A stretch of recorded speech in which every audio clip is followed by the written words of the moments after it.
Hey, what's up, everybody?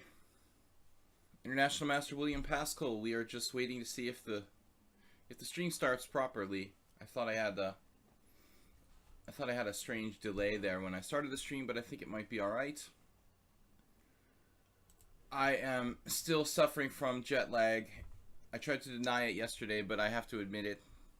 Great shirt today, Bob. One of my favorite shirts.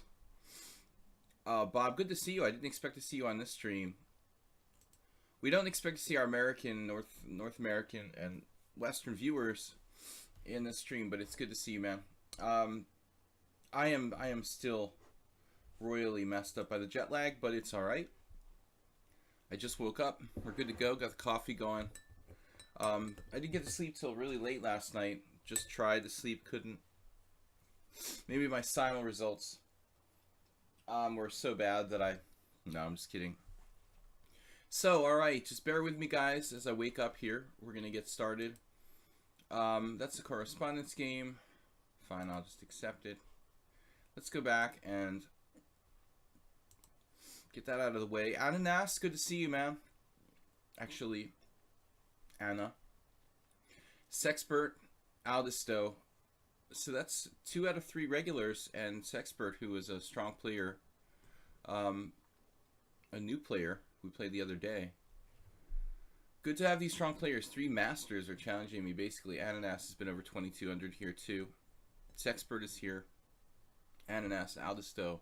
So 3 strong players. The simul was strong yesterday, too. I mean, I had a horrible result with barely a plus score, but I 25 boards. I think the average was like over 1900. So, I mean, only because I had like one player who was low rated. Other than that, it was probably nearly 2000. I mean, I did badly, but these are pretty strong players, way above average for lichess. So, that's cool. I mean, we got a really strong field for the simul, at least. Every Sunday, I'm going to be doing that. I also want to throw in some kind of tournaments. Maybe, you know, which day would be best? Probably, maybe today, actually. Tuesdays or Fridays. Let's think about like a good day for having like a arena tournament or whatever. Because that'll make, you know, kind of a fun event to do something other than just like blitz. And I was thinking of doing it on Sundays, but I don't really want to mess up the simul because it seems like the simul is a good idea. All right, let's just get started. Have you guys had time to check out the results, the World Cup? Because World Cup it is, right? My friend Victor Erdos is playing. I don't know how he did. I haven't had time to do anything except like try to sleep last night since the simul basically. All right. Ananas. We're just gonna play against you. Lately, we played the King's Indian a couple times. Not so lately, but your move order is particularly annoying, I have to say. You always play knight c3, you know, so you kind of like don't give me any of this c5 type of stuff, which I'll occasionally play against the King's Indian. This particular move order, I mean, I could play c5, it just turns into a kind of Benoni, and there's no Benko type of stuff, so just a standard g3 Benoni, which I don't really play. So that's not possible. And the other thing is that white keeps a lot of flexibility. He doesn't commit to playing e4. He can play setups based on e3 and knight e2 as well. Now here he transposes back into normal territory. I really need to broaden my repertoire here. I've been playing a lot of c6. You know, Ananas knows that, and I played that against him a number of times. And here's a situation where I really need to have more than one line. The knight c6 I have played on occasion recently, but I don't really know the theory that well. I played knight a6 once in a game, but it's not a variation that I really think of as a real line. All right, let's try this.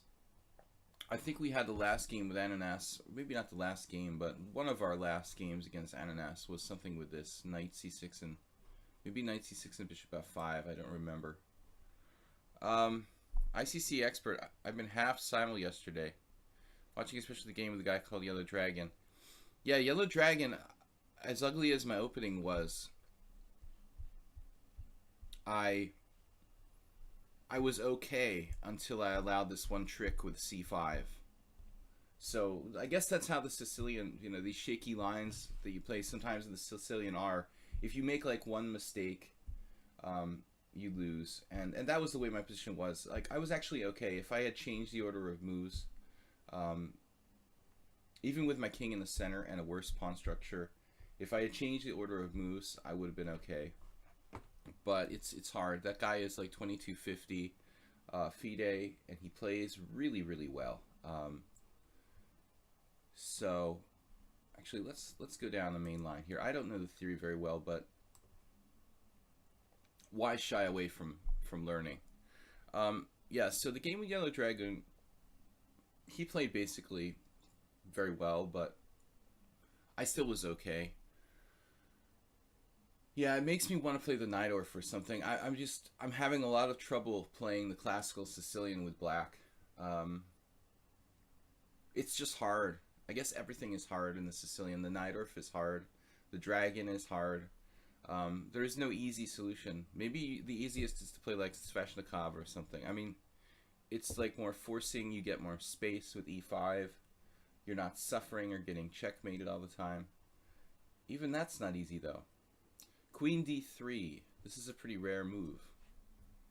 I don't know what I'm doing that well here.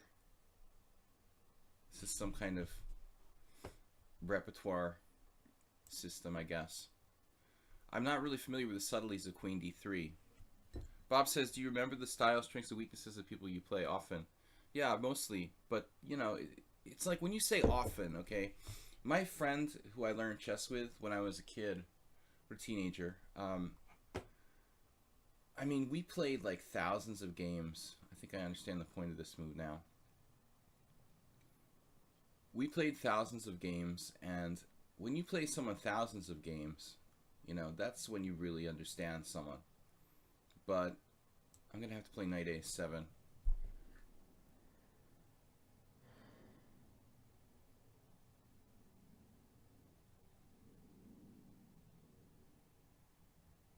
I mean, I think you're talking about like 5 games, 10 games.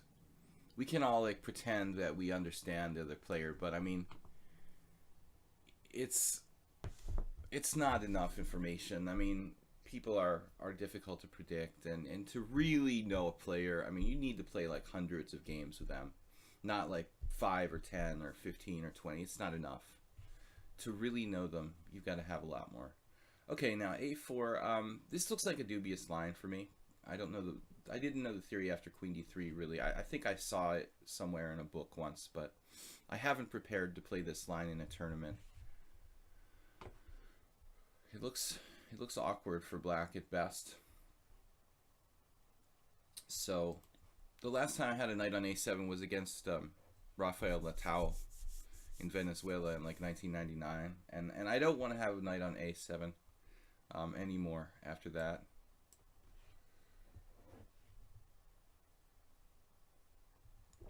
It looks like a kind of bad Benoni here, but perhaps not so bad. I'm thinking that the knight can go back to c8 if necessary. The question is now what to do. Knight d7 followed by b5, but I'll never be able to play b5 because my knight's always hanging. This is a big problem. I mean, knight d7 is actually blocking my bishop as well. Maybe I need to get some space with e5. This is close to like just lost for black strategically. I mean, I've obviously walked into the kind of main point of this whole thing. Not an easy opponent for my first game. As in the simul yesterday, no easy opponents. I could sack a pawn, but it's so effective. So ineffective, like b5, pawn takes pawn, queen b6 or something like that. it looks really ineffective. My knight is serious. Got some serious problems. But e6 is the other question.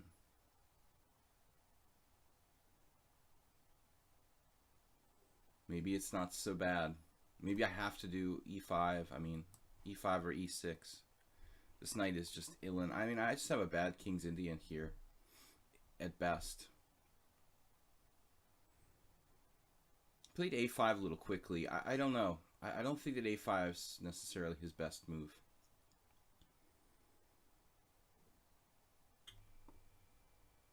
I think that move was played a little too routinely. He's got me restricted, and I mean, sometimes playing a5 actually gives black more options rather than less. I think that Ananas is playing too fast here. His position is still good, but this move doesn't seem necessary. I think he actually gives me more leverage than I had before. And maybe some chances on the king side now.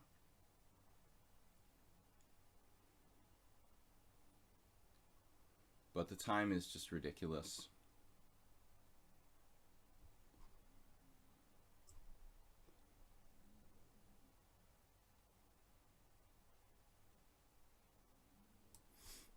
I'm not sure. Whoa. It was a pre-move. I guess that's a safe pre-move, huh? Should I take with the queen? Rook takes knight a4.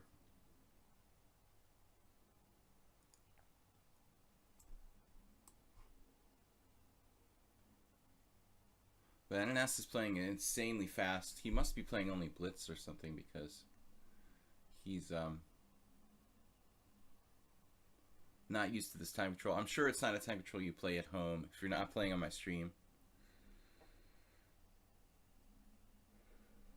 It's a mainline better was knight b4. Obviously what I did is not right. I mean, but I was, for some reason, knight b4.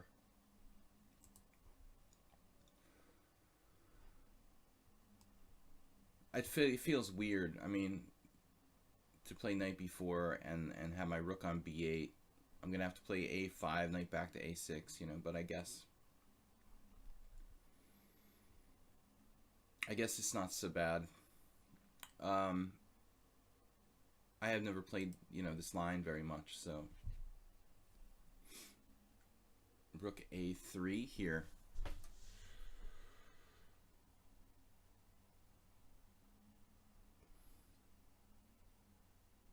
I'd like to trade pawns, actually, but I'm going to have some problems with the open file. I don't know how bad it really is, though. Maybe the position's not so bad.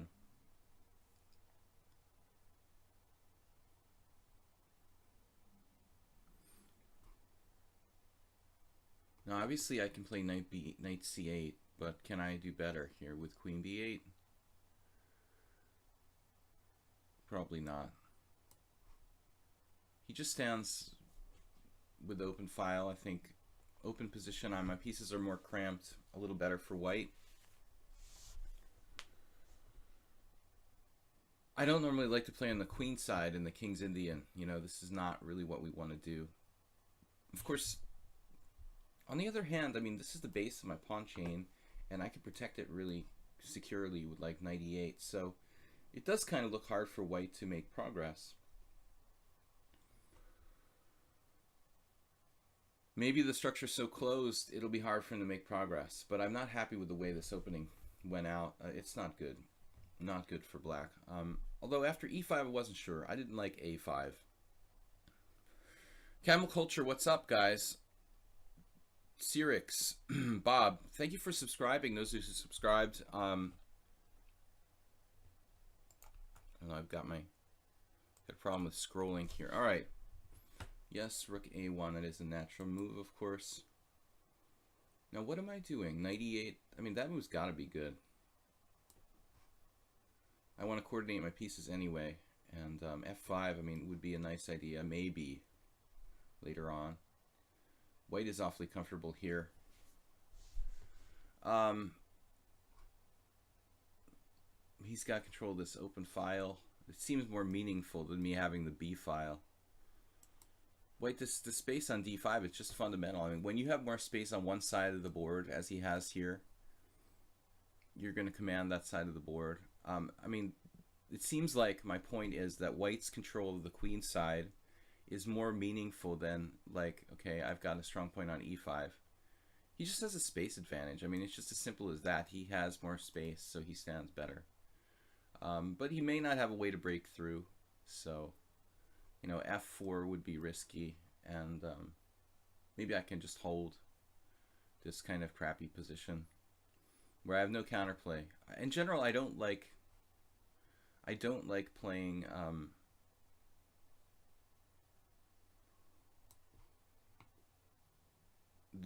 like playing C5 in the King's Indian, is what I'm trying to say. C5 and E5. I mean, I don't like playing with both these moves typically in the King's Indian. Alright, he doesn't have a threat really right away.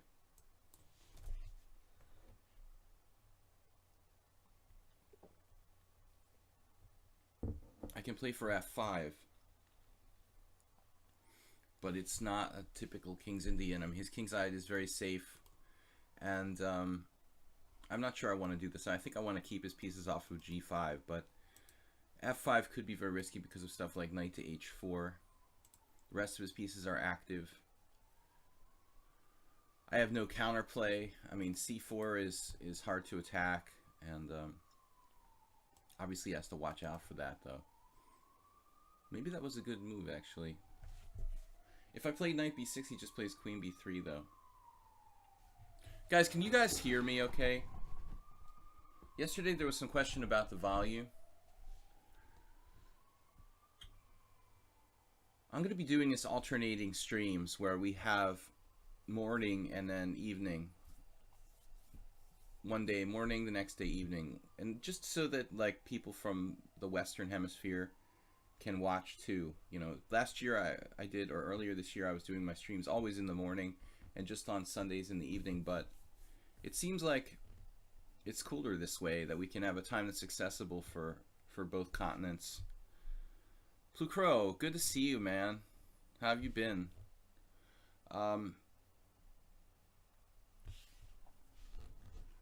H6.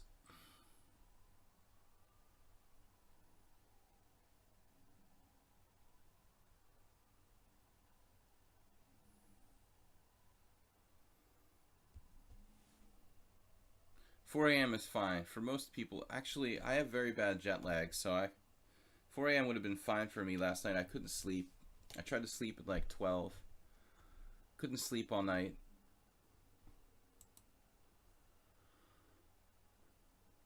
You know, you don't want to take like sleeping pills or something like that. I mean, that's a bad road to go down. So I'm just going to let it run its natural course. Ananas's using an incredible amount of time here. Queen c7.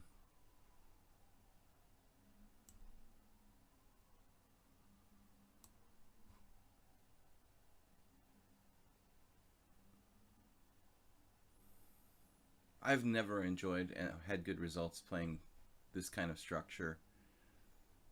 It just always seems like white is better. If you could get in a kingside attack, an early f5 or something, or an early b5, an early break of some sort, it would probably be okay.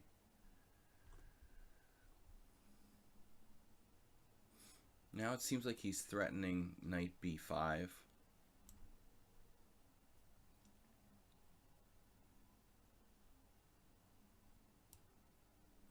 He's got to try to do something to make progress. The queen is a bit odd here. Now he played knight b5 anyway. What's the threat with knight b5?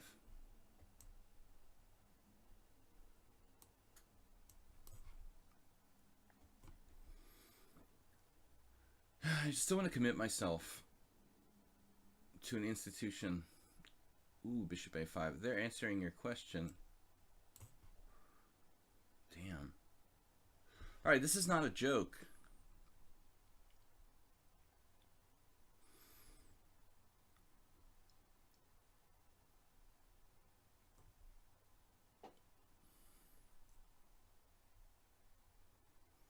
need to get some counterplay quickly. Got 1 minute for our opponent.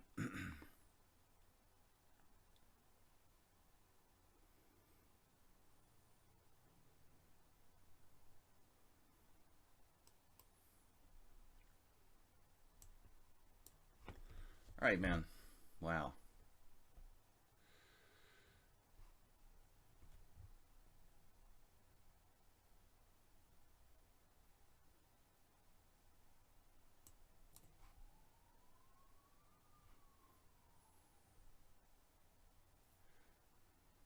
Unfortunately, I couldn't take on e4, I don't think.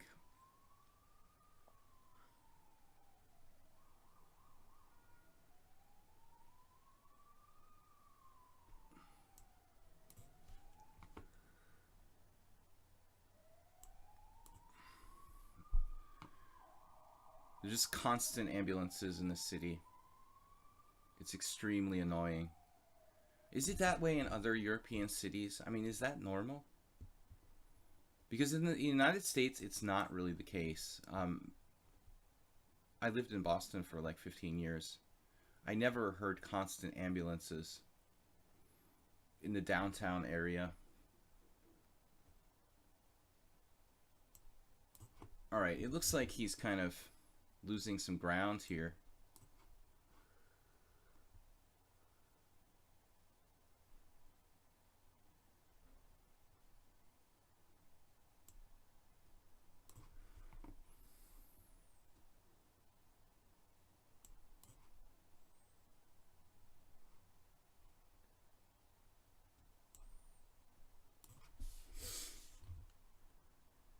Oh, I missed bishop e3 check.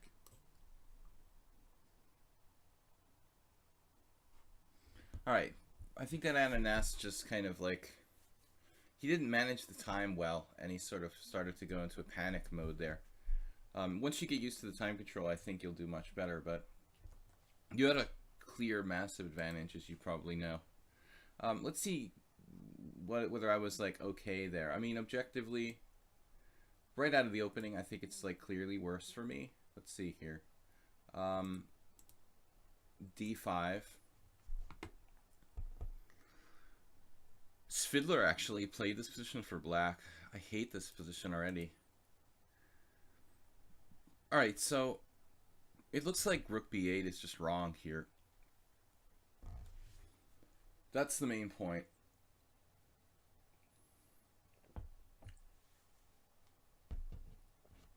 The majority of players played e5. The engine is talking about knight d7, which actually has been played quite a few games. White has a good score. So I can see where this variation is probably recommended in a lot of books. Ananas, where did you get this line? I feel like I saw it somewhere. It's probably like really well known. I don't have any modern opening books, so. But obviously rook b8 is just totally bogus for black. And e5 seems very committal, so I would definitely want to play something else. Apparently bishop d7 or knight d7. Knight d7. d5 is a move. Wow, the computer wants to do this. Check this out.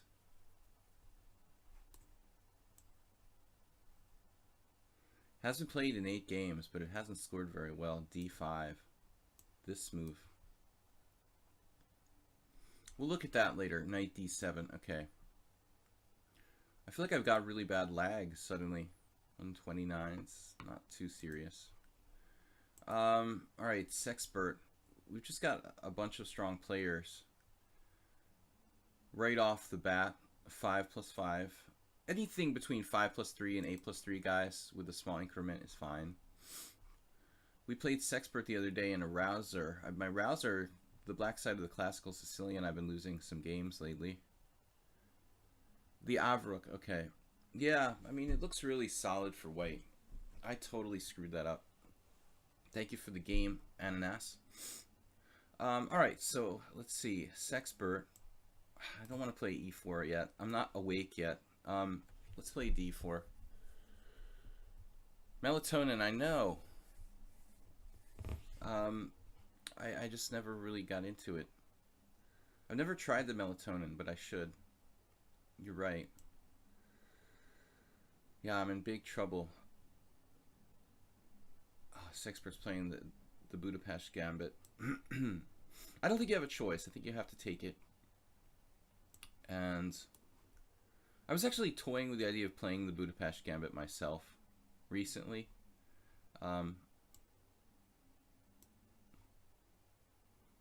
This seems another Jabava opening. It seems kind of dubious for black, but in practice, black has done okay, I guess. I guess the only question is like when you play h4, you know, in these lines. But looking at the games where Jabava or whoever played this crap with black, Mamadjarov has probably played it a few times. You know, it's like it's pretty sketchy.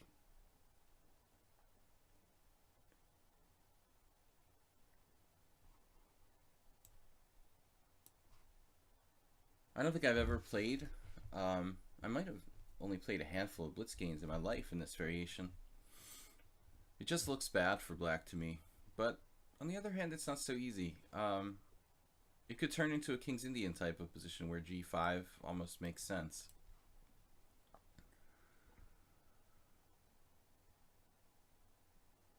So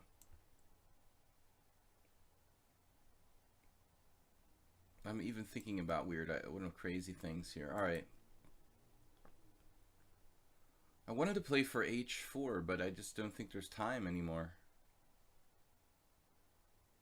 We could play the castle queen side.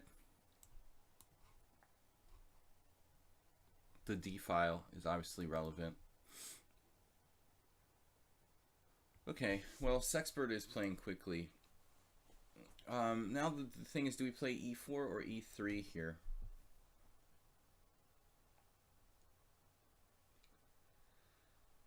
I mean, e3 seems lower maintenance, but it just allows f5 later on.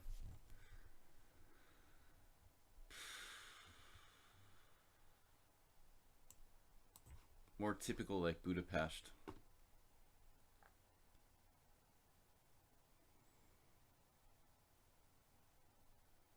It's a practical opening for black, but I don't think it's particularly great. But again, as I said, Jabava, Mamadjarov, these guys managed to beat people who are like 2,500 plus with this opening occasionally.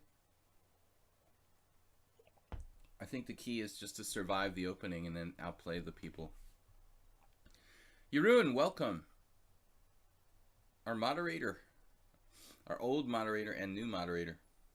Jeroen, it's awesome to have you here. Also, Blue Crow, formerly our moderator. E3, D6. Can we play D6? I mean C5. I'm trying to say, can we play C5? He wants to play like Bishop E6 here. And should I play H4 at some point? Black is going to play Bishop E6. Alright, let's go for it. Let's try to cross his plans a little bit. I mean, all the games that I've seen pretty much involve white playing like H4. I feel like if we don't do it, then later on I might drift into a position where he has a kingside attack.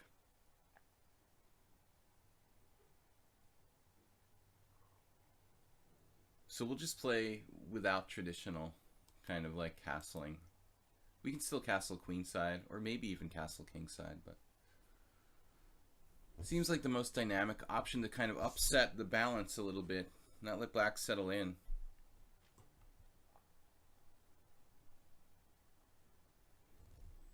Hey, what's up, everybody? Sexpert seems pretty tough. He played an interesting game. We drew the first time a few days ago, and I felt kind of lucky to hold that with black. He was better according to the engine in our first battle. Now he's playing the risky G5 in the Budapest Gambit. It just seems like with modern time controls being kind of fast, it's easier for players like Jabava and Mamajarov to mess around with openings like this, you know, and get away with it.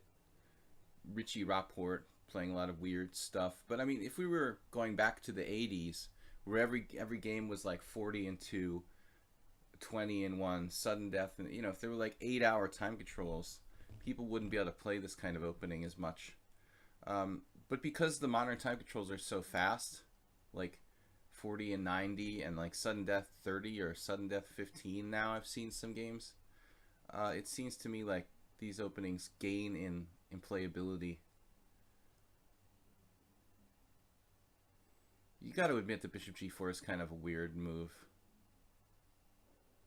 I'm sounding like ancient aliens again. You have to ask yourself, is Bishop G4 not a weird move? I mean, effectively, he's trading the white square bishops, which leaves him with a complex of white squares. That's pretty sensitive. You know, so it seems counterintuitive to play Bishop G4, or at least to encourage an exchange of bishops. Otherwise, he's just helping me develop. But I appreciate that Sexpert is playing something fun here. Before the summertime, I was doing a stream every Wednesday, which was like Weird Wednesday. So I play unusual openings. Not total crap, you know. Not F3, King E, F2, but like normal openings that aren't as standard. Like this, for example. The Budapest I would play sometimes. I think the Budapest is fine. But the problem with the Budapest is this line, you know, with Bishop F4, the reason why people like Jabava play G5 or Mamajarov is because the other line's black kind of suffers a little bit. So it's sort of dubious, but actually a bit active for black. So I could take with the king here. It definitely seems weird, though.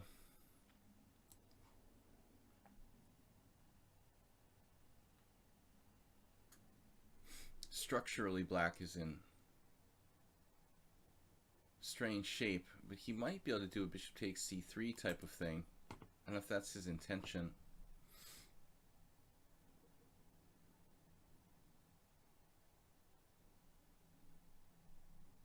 White has got to be better here by classical. Any sort of classical measure. Knight e4. He's just going to take my pawn on h4. Okay, I can't allow that. I mean, we've just got to be better. h5 is interesting too, though. h5, knight e7, h6, bishop takes c3. And he's fighting. It's a tough call. I don't know.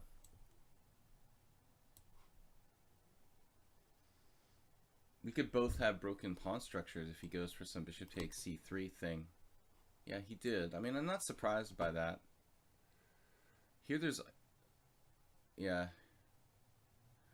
Everything as far as options is possible here. I still like white, even though I have the doubled isolated pawns. The knight is not better than the bishop.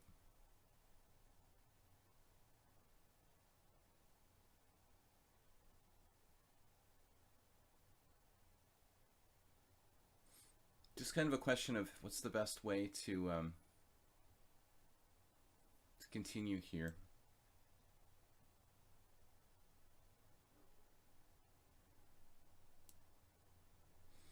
I just thought my queen is going to be well placed centrally, d5 or d4. We need to meet the threat of like queen f6 with queen d4, some kind of balancing move. I could always put my king on d2, but that's really not something that I want to commit to.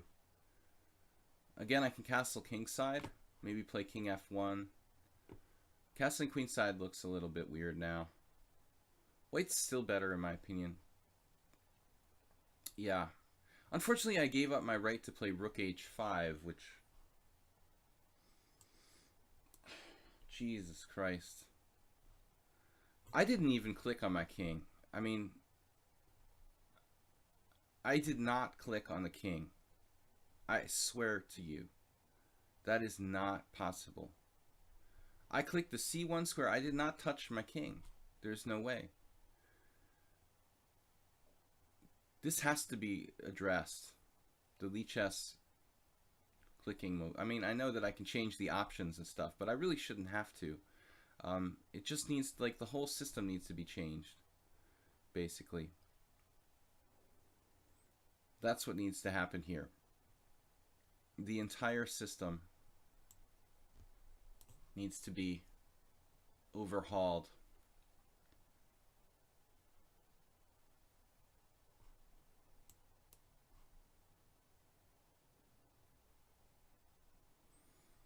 I was joking with one of my opponents yesterday. I said he played like Botvinnik.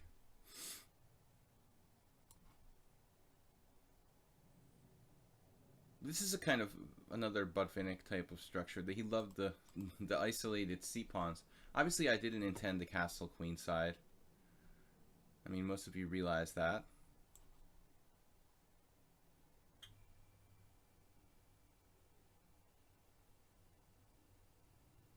Maybe I should just play like... Actually, rook e5 is the kind of problem.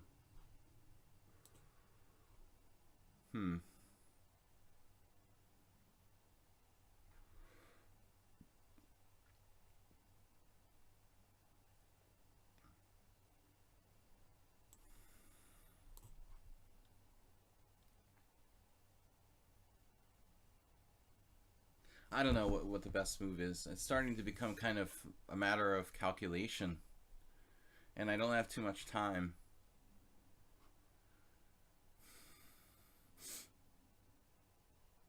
Looks like black is okay after all. No, f6, he's totally intending to play knight e5.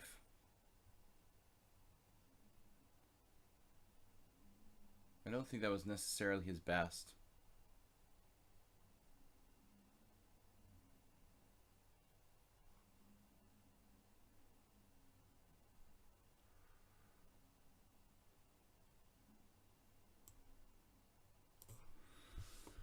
Okay, just making random moves now.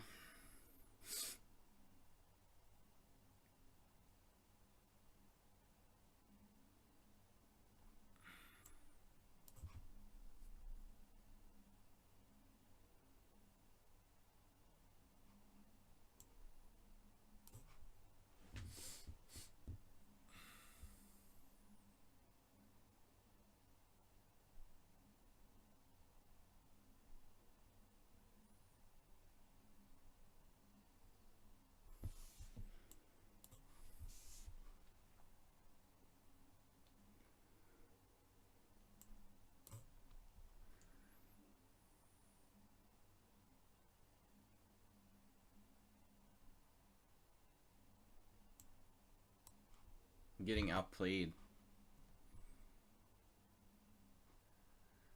Maybe I should have traded queens when I had the chance.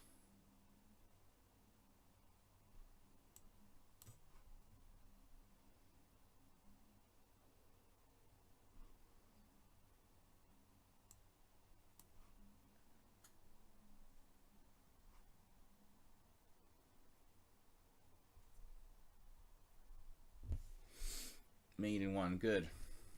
Nice job. All right.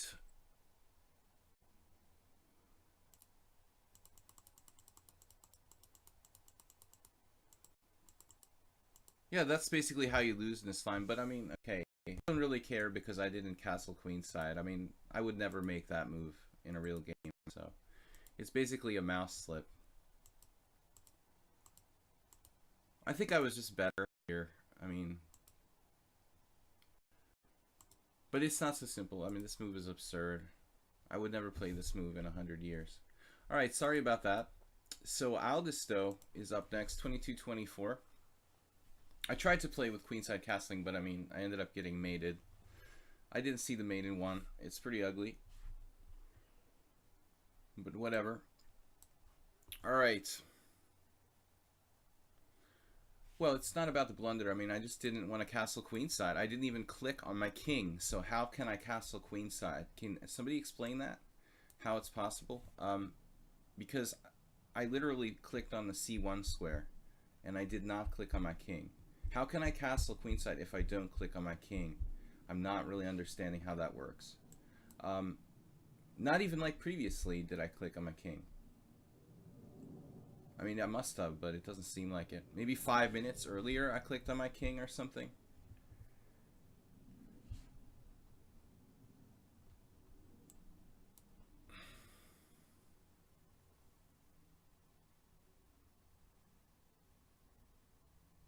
Dilviavacho, yeah, well, sleeping well is, yeah, not my specialty. You said that I was jet lagged yesterday, but you were right, because like later I couldn't sleep.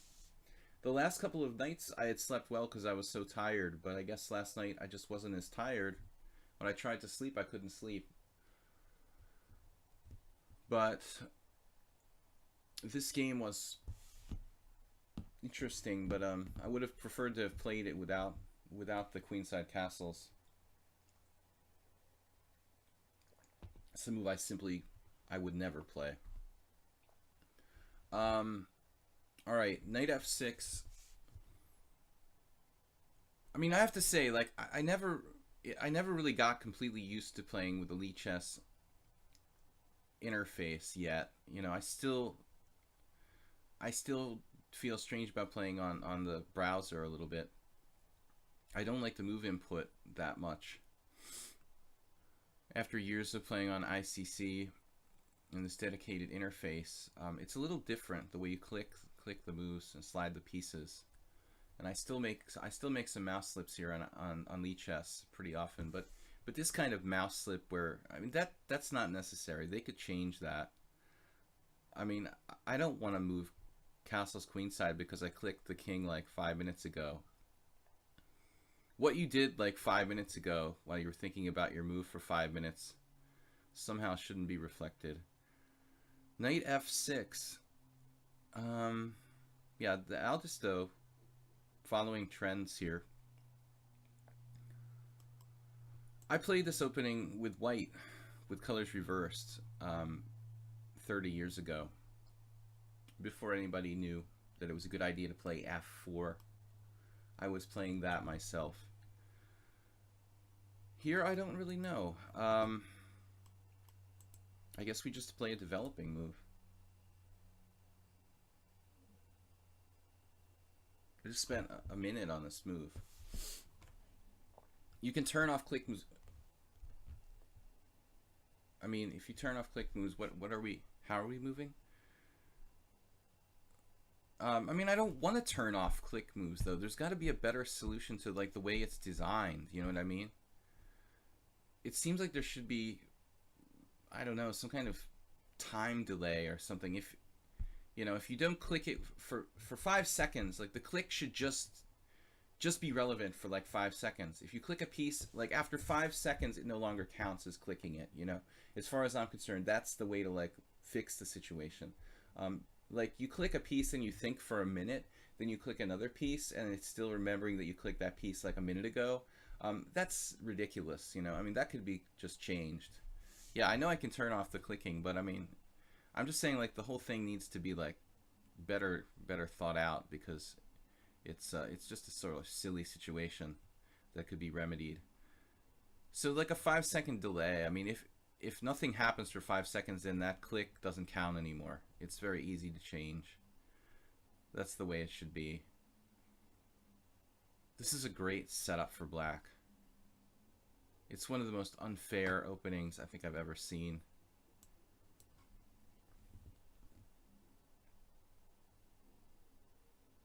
Zoltan Medved just sent me a Facebook friend request. He was the first person to ever play this against me, like 10 years ago. And I was like, huh. F5. Now it's like all the rage. Aldisto. It's around 2200. We haven't played in 2 months. I'm back in Hungary. I've got very bad jet lag. Didn't sleep last night. The drag and drop. Yeah, exactly, like a 10-second window, Bob. Exactly. Like, That's ridiculous that I like click my king and then like think for a minute, and then a minute later I click the C1 square and it makes me castle queenside. We could change that, right? I've got to send. I mean, I don't know. I know the Thibault has a lot of things to do, and people have probably suggested this already, but it's got to be changed. I mean, that's just, how many times is that going to happen? I mean, click move seems okay, but this is just avoidable. B3 or something.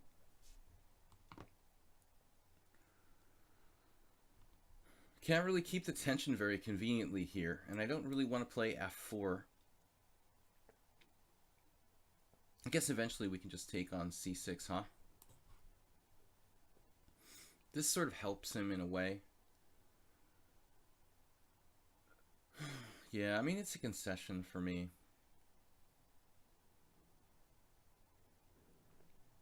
Maybe I should have waited even longer with this.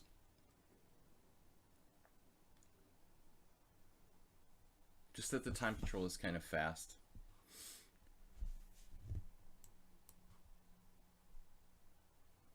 We got some kind of microscopic weakness on B6 I can try to exploit or something.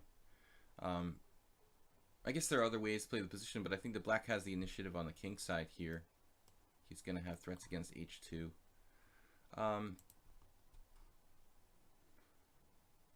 Welcome, everybody. Please think about subscribing if you're not a subscriber.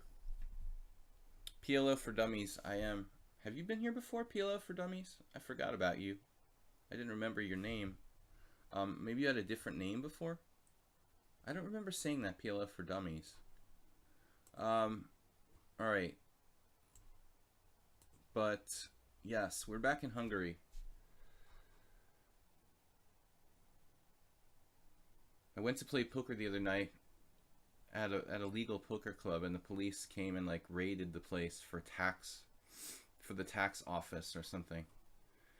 And I'm like doing really well in the tournament, and like the whole thing is like discounted because the police invade the poker club. It was ridiculous. I go to a poker club for like one time in like 3 months, and the police come and raid the establishment. How do I get so lucky? Like, I just like tripled up, and then this happens. That was good. Having jet lag and like sitting there for like 3 hours while the police like searched everyone for no particular reason. Knight A4.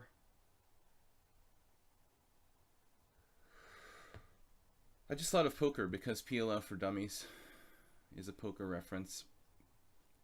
Knight A4. I really want to play this move, but I'm not sure if it's actually good or not. I think it is actually interesting. This was something I was thinking about earlier, the B6 square. But I mean, objectively, black should probably be okay here. He has one weakness, essentially, and not so easy to do anything. PLO, I can't believe you forgot about me. PLO for Dummies, that was your name, really? No, I believe I forgot about you. I mean, I think I have early onset Alzheimer's, to be honest with you. I believe anything I forget. Nothing would surprise me as far as forgetting. I used to be very good about remembering stuff, but I'm getting worse and worse. Okay, this is kind of a cheapo.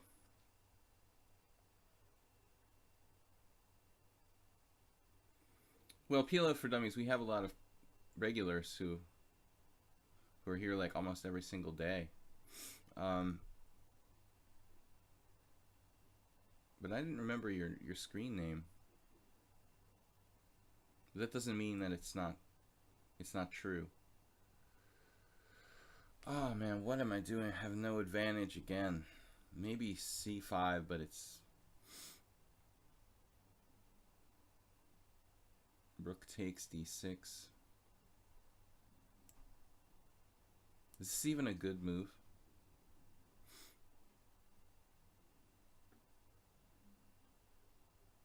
I'm again losing on time.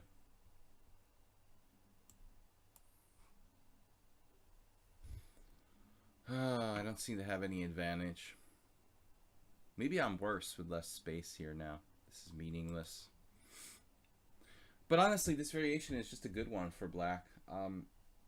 It probably just equalizes. I don't see any way. Recently, there was this game where Aronian beat Maxime Vacher-Lagrave in this line. He didn't play f5. I mean, black played without f5, but that's the main line. f5 is not really the main line. But Aronian had to play like, you know, this godlike endgame in order to win. So it's not like it was a standard game.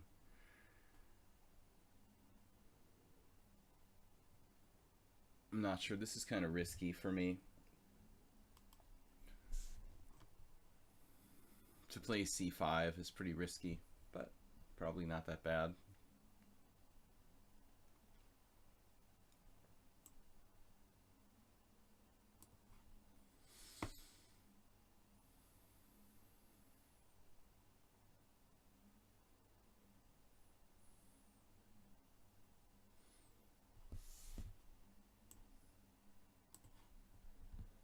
Got to be a little bit careful now. He's breaking. He's trying to break with f4. Breaking or trying to break.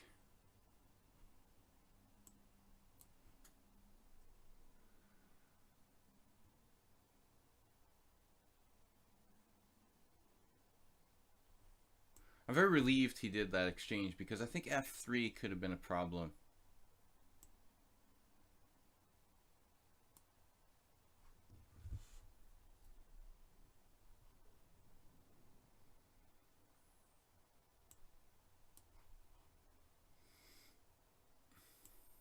Now pawn takes is also possible there. Yeah. If we could just get into an endgame where we've got the bad bishop against knight, we have chances, but his king is so damn strong.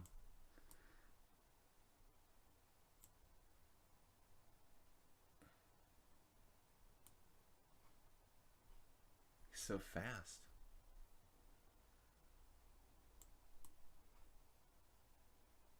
I think his space advantage is just too large for me to make any progress. Maybe I'll even like lose.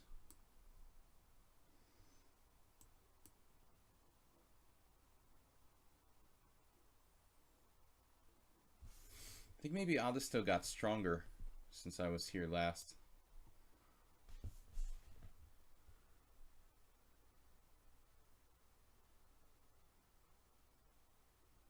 It almost seems like he can force a draw.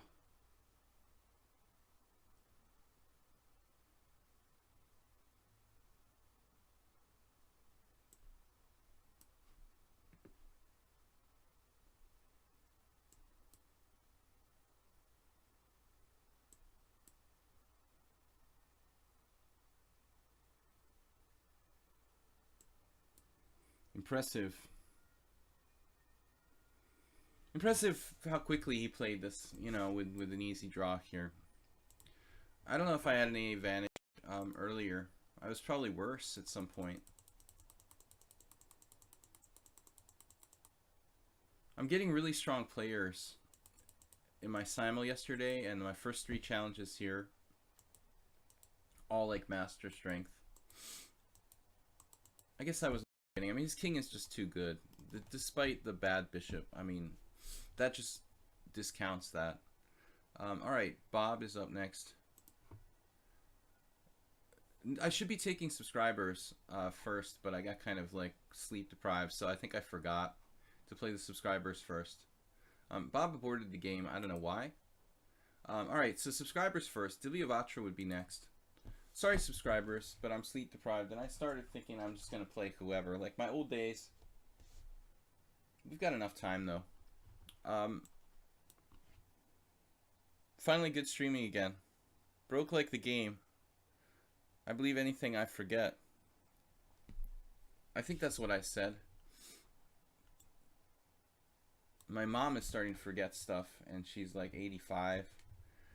But her favorite quote was like, even like 10 years ago, she said, the older I get, the less I know. And she didn't read that somewhere. Like, she made it up herself, which I thought was funny, because other people have probably said this. But it's a good quote, you know, and it seems very appropriate.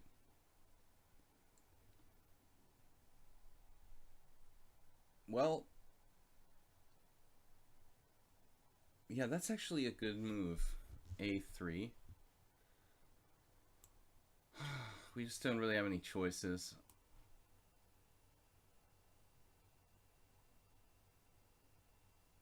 Another master strength player. Is that like 4 in a row? We just don't get any easy games. I would rather just play like weak players, you know, and just look like a genius. It'd be better for my image if you guys weren't all like 2200.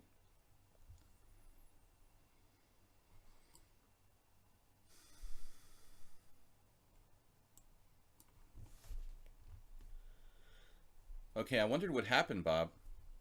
Not in the mod these days, our friendly. Not in the mod or not in the mood? Not in the mod. Is that like a joke? Play the Benoni. Play the Benoni. Well, if it were part of my repertoire, I would probably play it, but since I've been playing chess 30 years and I never really played the Benoni, it's kind of tough. I will occasionally get Benoni type positions in the King's Indian and also out of the modern defense, but I don't play the Benoni straight up. Have to change my whole repertoire, dude. That's kind of a big deal. Bishop b7.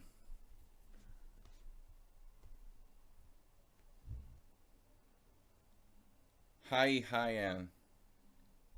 Hi, Hyan. What's up? I'm trying to pronounce your name. Nefedov says, I'm on the line. Don't worry, I'm not 2200. Again, sorry for the subscribers that I neglected. I don't see you, Nefedov. Are you challenging me? I mean, yeah, we've all played the Benoni once or twice in our lives, but I try to... You want to say not in the mood? Not in the mood for... What did I say? Not in the mood for 2200s. I just want easy games. PLO for dummies. What? Where did I see that? Created September 4th, 2017. See, he's trolling me. I knew he was trolling me. And then taking advantage of my memory, you know? I knew that I didn't recognize that name. That's just wrong, man.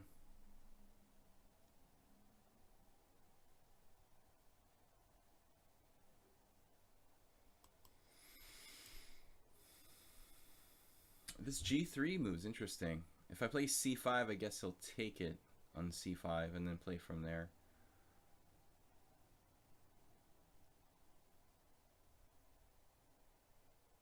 It's usually a very solid approach playing G3.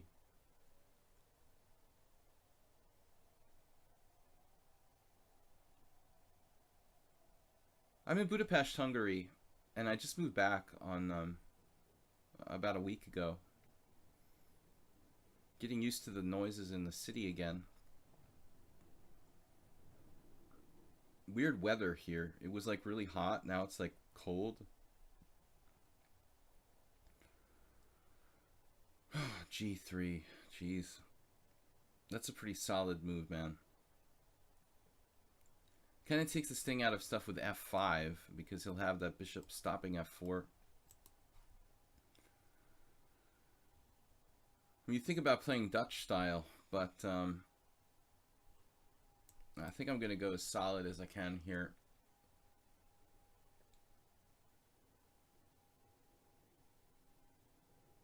There's all kinds of weird noises outside. Something else now. It's like a high pressure system, very windy. Yesterday there was a strange airplane flying around at 7 o'clock at night, and now there's some weird noise. What do you think about my friend from yesterday? Don't do it. He's 2151 playing the Grand Prix for years. Well, I mean, I looked at the game and, like, you know, he literally didn't make any mistakes. I don't, you know, I'm not a huge fan of the opening. But it's you know, it's actually quite a solid system. And I think he played, like, you know, positionally and tactically very well after that. So while I don't really like his opening, it seems like he's a very strong player. He played a pretty flawless game after that. I mean, he kind of did not play in a classical Grand Prix type of way. I overextended myself with h4 in the opening. It was definitely not a typical position. I mean, that does not happen. You don't play h5, h4 with black in the standard Grand Prix attack. I mean, I played very aggressively, a little too aggressively out of the opening, trying to do like f5 and everything. It was a high risk, high reward kind of strategy. But he seems like a very strong player, you know. But again, the Grand Prix attack, it's a solid system. It's not great, but it's thought of as like an attacking line. But I think it's actually just another kind of closed Sicilian that's really solid. All right. The Benoni is a man's opening. I don't know, man. You should check the statistics. I don't think it scores too well, but I think to a certain level, it's probably quite good.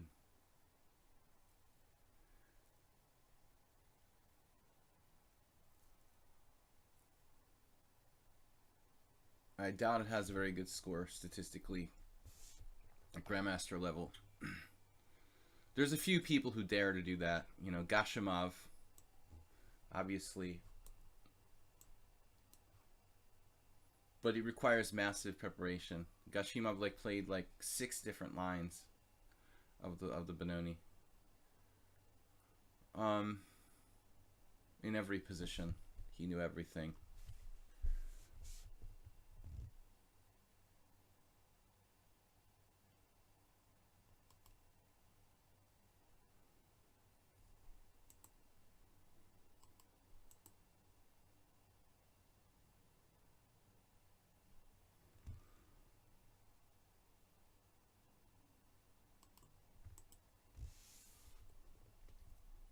Did you miss? I probably missed your question. How do I tell these people they're wrong? Dude, it doesn't matter, man. It's not like a bulletin board, you know, for like commenting and arguing about stuff. If they think you're wrong, we don't care what they think. But I didn't see your question exactly. Now he goes bishop h3.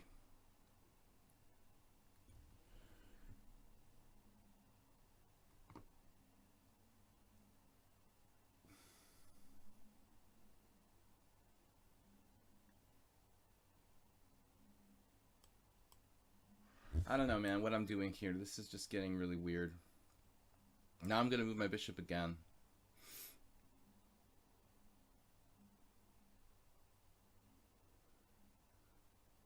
I'm not here to argue about stuff. I just want to play chess, you know. So if you haven't seen my stream before, the main point is to play some serious chess and to improve, not to debate whether the Benoni is the best opening in chess or not.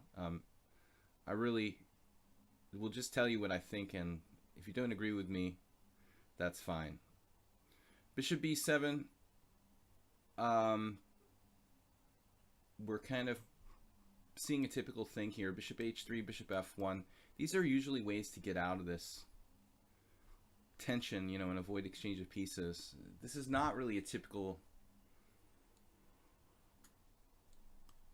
way of playing, the way Divyabhatra here played. I mean, he's not moving any pawns. He's basically got this like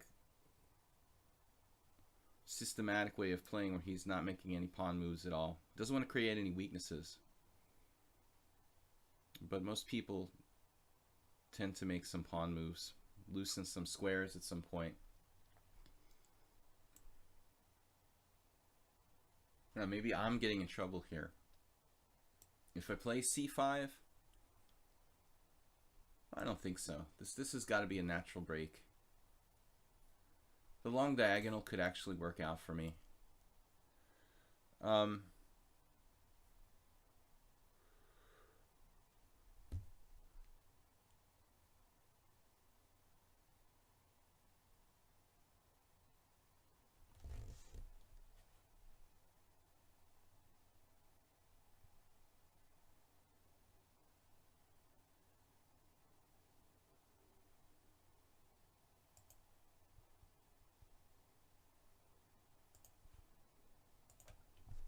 All right, one troll eliminated.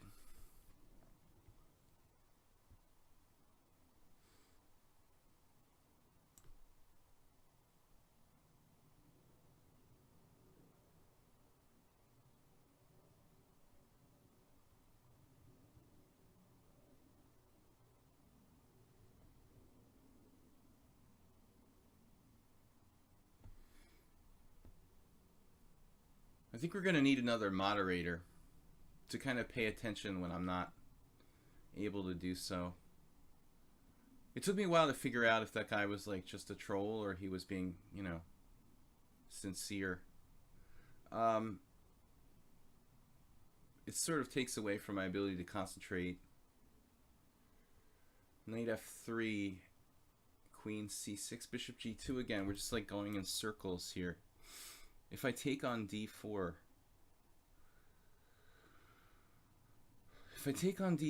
he can play.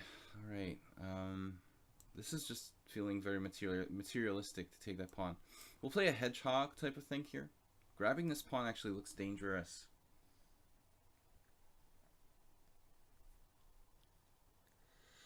Kleiders. Yeah, I really don't have to tolerate that type of person. They're just like provoking for the sake of attention. It's like extremely irritating. First moment they behave like normally, like, hey, what's up? And then a minute later, you know, they're just like digging into you for anything they can think of. All right. Queen d4, bishop takes f3.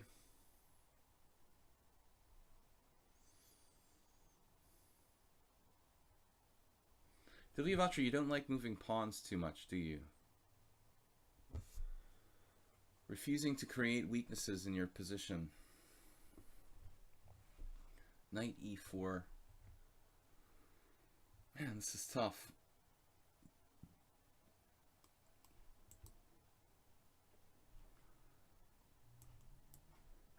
I'm not sure if this is a good idea.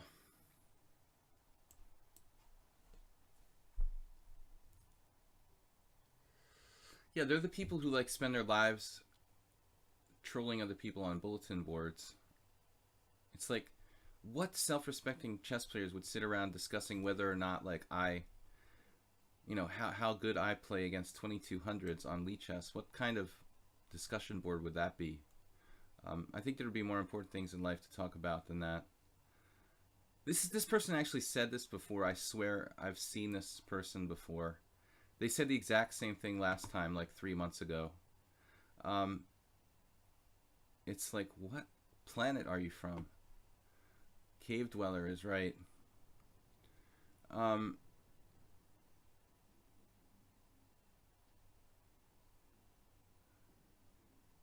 They're like insulting the people. 2200 on lichess is 1600.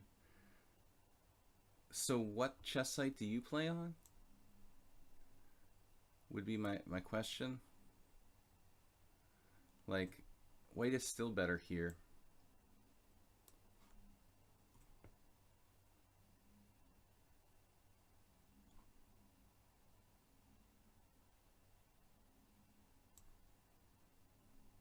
I don't want my knight on. Here we go with the mouse clicks again. Can I get rid of that arrow? Okay. Usually it goes away when you make another move, but in this case it wasn't going away. Okay, b5, maybe a mistake.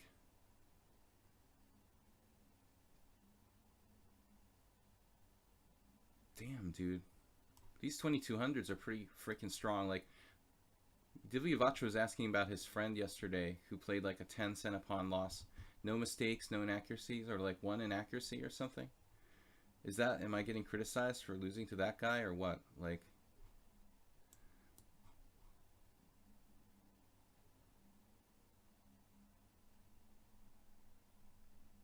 man, dude. Oh man, this is sick. Am I like paralyzed?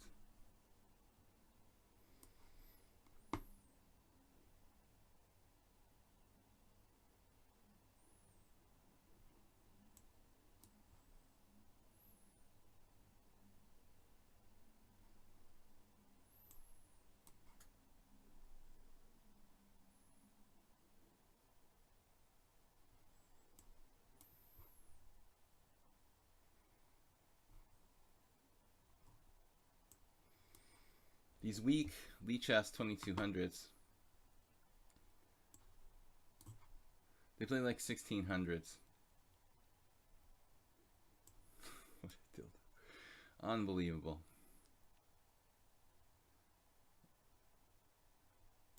Case in point here. White is obviously extremely weak.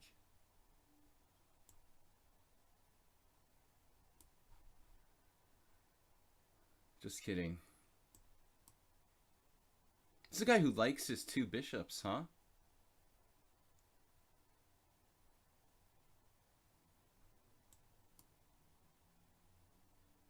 I mean, this is a player who is, without a doubt, master strength. I've been under pressure like the entire way, you know, just able to equalize.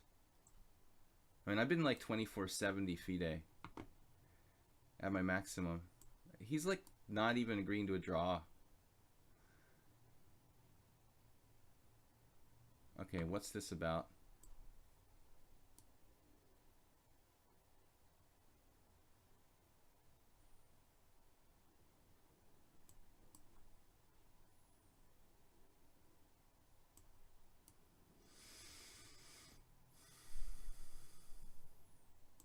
What happened?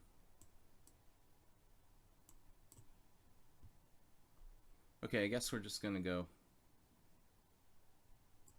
crazy here. Divyavatra just insists on going nuts.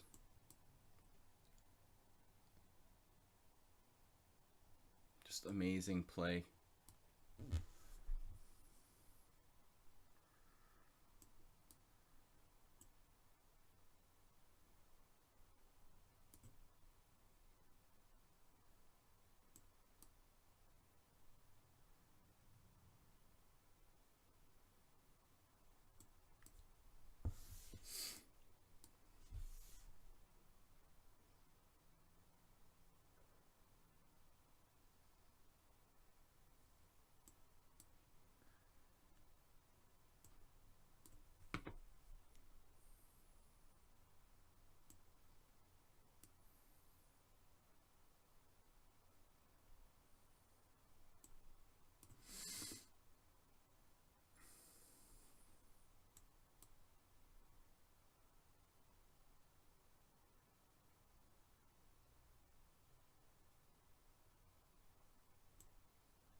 It's obviously a very weak 2200.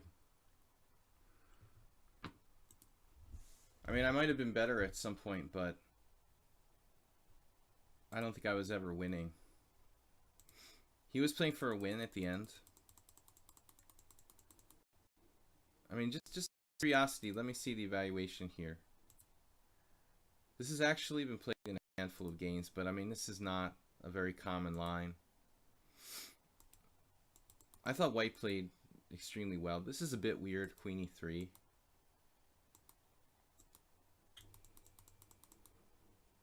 And then the ending, he's slightly better here. This is like just black fighting for a draw.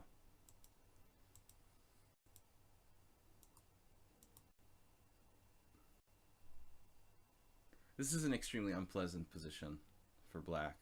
Probably holdable. He's like a clear advantage.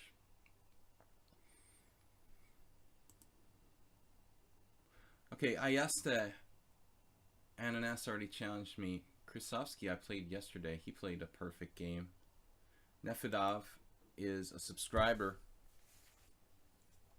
Is there any reason you didn't take on c5 with the pawn? Yeah, well, taking on c5 with the pawn would like kind of I felt diminish my control of the center a little bit. Create a symmetrical structure. Yeah, I didn't really like it.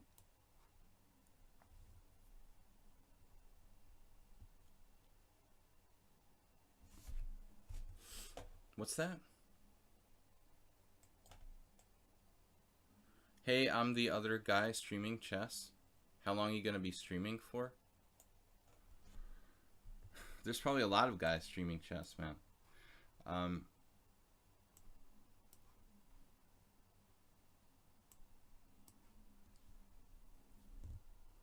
I stream chess at this time very often.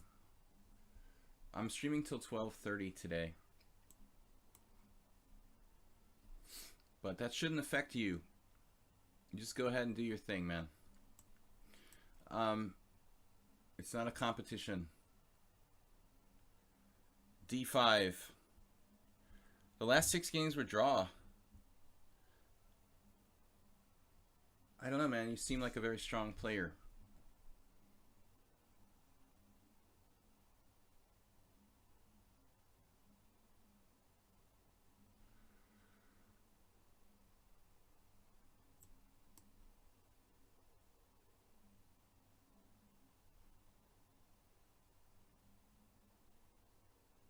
But I mean, you do have an advantage in the simultaneous games.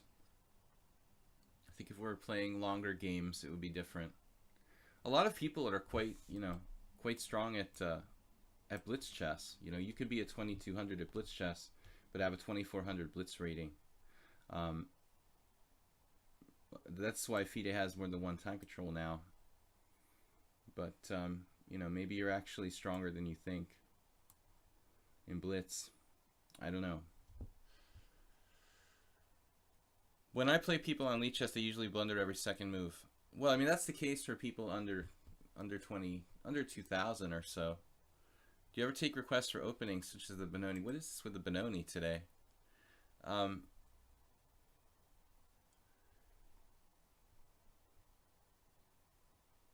I'm flexible. You know, I can play an opening. You know, if you guys really want to play something, let me know.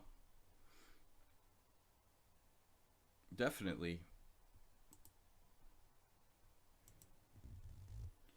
So guys, we're playing sort of subscribers first. I got a message here.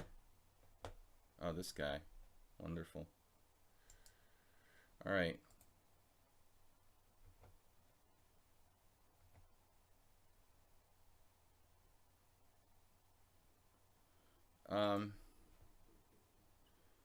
It just seems weird how strong players play against you. Well, believe me, there's plenty of computers.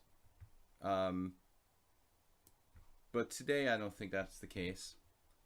I didn't play anybody, I feel suspicious about. But I'm also suffering from some pretty bad jet lag.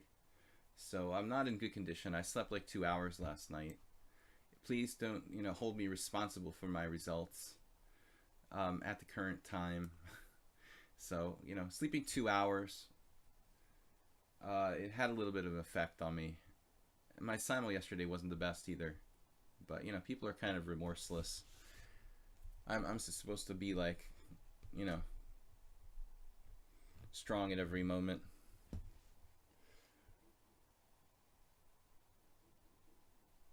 But I don't know, Divya Vatra, I thought you played pretty strongly there.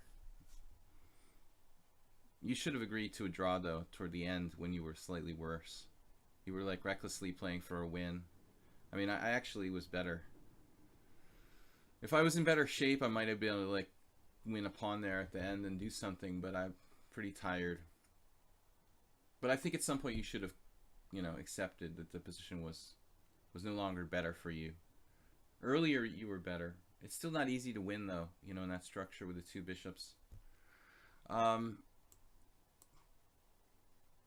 Against Nefedov.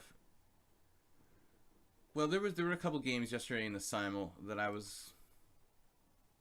Actually, There was really only one game in the simul I was suspicious of yesterday, to be honest.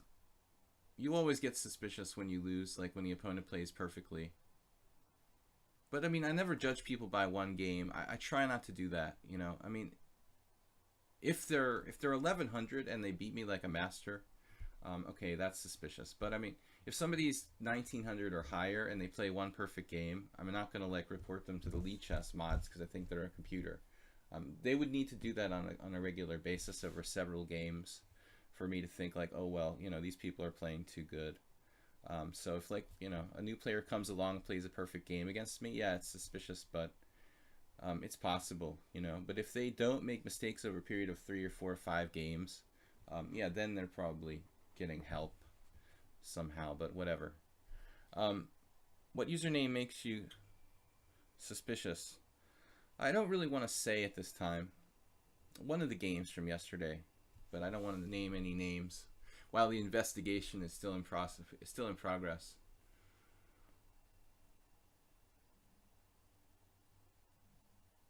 Only one of them in particular. I mean, for all I know, like 5 people got help in the simul yesterday, you know, but it's possible that 0 did.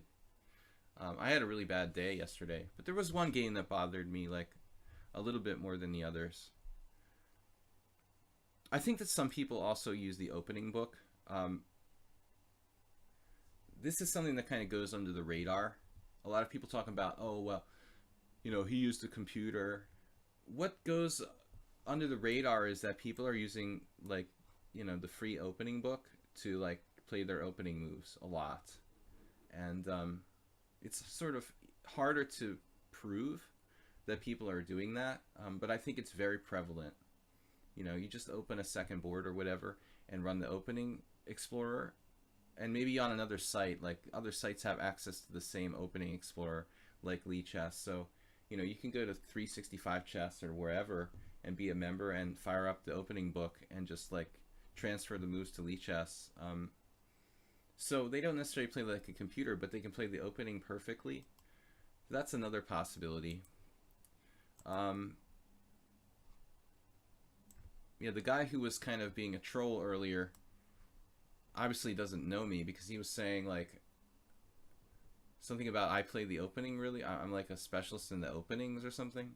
So this was obviously not a person who's very knowledgeable about me. I mean, if anything, I probably don't know openings as well as most people who are like international masters. I'm not an opening specialist.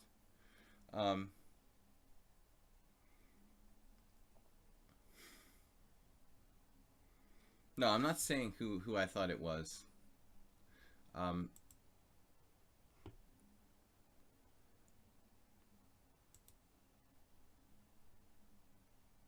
I mean, again, like, if somebody plays one suspicious game against me, I'll just like keep them on the radar. You know, if they do it 3 or 4 times, then I know they're cheating. But you can't make a judgment on one game seriously, because of course it would depend on the strength. There was the player the other day, like on Monday or whenever, Tuesday, I played that claimed to be a 10-year-old girl from Romania, you know, and it beat me with like 10 cent upon loss. But they were like writing full sentences in English, you know. I'm the vice champion of Europe. I mean, you know, 10-year-old girls like from Romania typically can't write like vice champion in English perfectly at that age. So this is probably an adult, you know, pretending to be this little girl or whatever. I would say, you know, because like even American kids probably have a hard time writing sentences in English perfectly, but I really don't know, you know. I mean, think of people, different people who cheat with the opening explorer, people who have friends play on their account, people who use computers. I mean, there's all different ways of cheating, so sometimes it's like one and not the other. Sometimes it's all 3. I mean,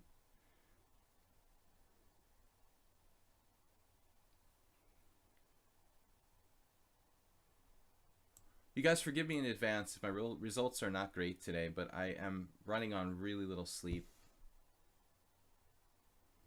We've got a nice position with sort of strategic pressure down the E line here. This opening, I think that Nefedov did what a lot of people do. I've seen masters play this like this, but I think this is a bad setup for black.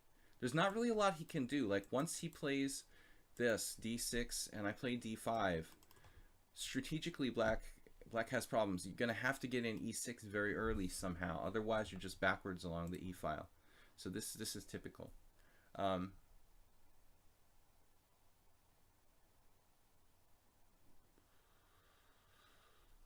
Yeah, the 10-year-old girl European Union under 10 champion. The thing was that was freaking me out was the fact they were typing, you know, to me, like, first of all, like a 10-year-old girl is probably going to be pretty shy, you know. I mean, I don't think they're going to, like, I am the vice champion of Europe, you know, like, this is something an adult might do, but, like, a typical 10-year-old child is going to be like, I'm playing a master, I'm going to be, like, really polite and shy, and they're not going to be like bragging about how they're the 10-year-old champion of Europe or something. And that's just weird. I mean, people are demented, you know. All right. But anyway, I'm over it now. Yeah, so they decided that that was cheating. I mean, this player is saying that they're 1100 FIDE, you know, then they're not playing flawless chess here. All right, I've got to concentrate. Nefedov is not going to give up easily here. I don't really see an easy way to improve my position. I mean, the a3, b4 is kind of high maintenance, weakening myself to kick the knight out of there. And I'd rather attack on the king's side, maybe f3 and g4.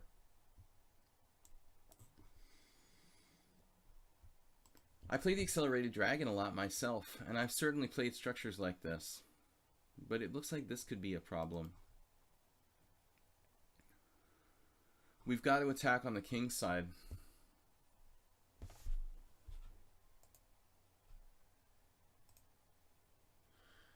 Sorochi, thank you, man, for just being here. I was joking, you know, right before they trolled me and beat me. I said I was the champion of my street, which is, it's like ridiculous, you know. You come to somebody's stream and you know, you're a 10-year-old girl and you're bragging how you're the champion of the under 10 champion of Europe. How could you be like 1100 and be the under 10 champion of Europe? I mean, I've played like 11-year-old Indian kids who are like 2400, you know. I mean, you'd have to be a lot higher rated than 1100 to be the under 10 champion of anything. Under 10, you probably have to be like at least 2000 to be a champion.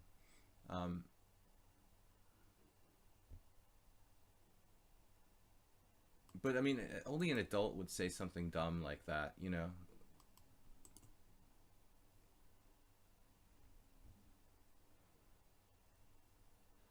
I used to be the champion of my street.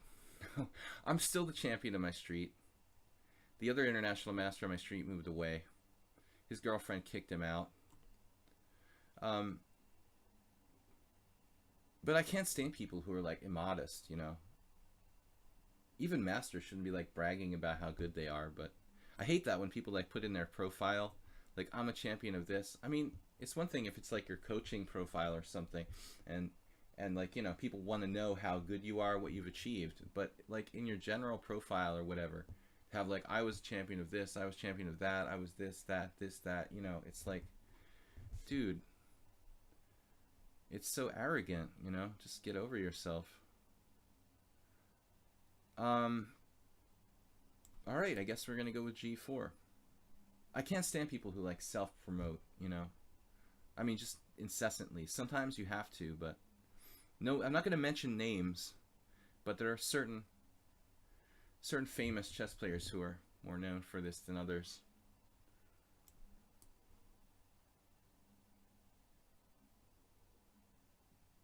Especially from my country of residence.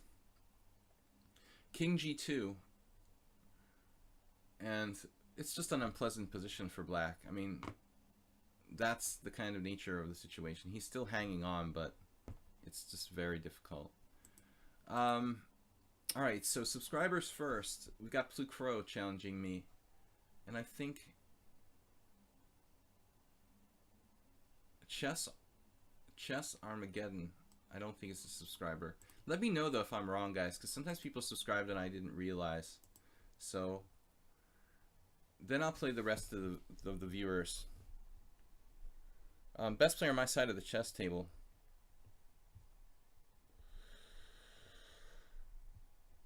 Yeah, I just am proud to be the best player on my street. You know, I'm satisfied with that.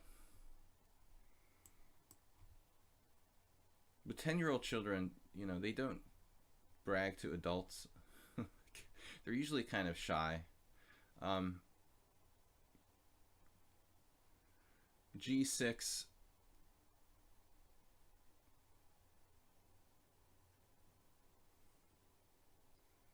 Well, Plucro, you might as well just play E4 right away. I guess you're not going to play E4. Is that the message I'm getting here with D4? Actually, I mean, there could be some point to the move order playing D4 first, then E4. If you play E4 first, I could play C5, right? Anyway, guys, sorry if I'm a little bit out of it today, but I have really bad jet lag that's starting to take effect.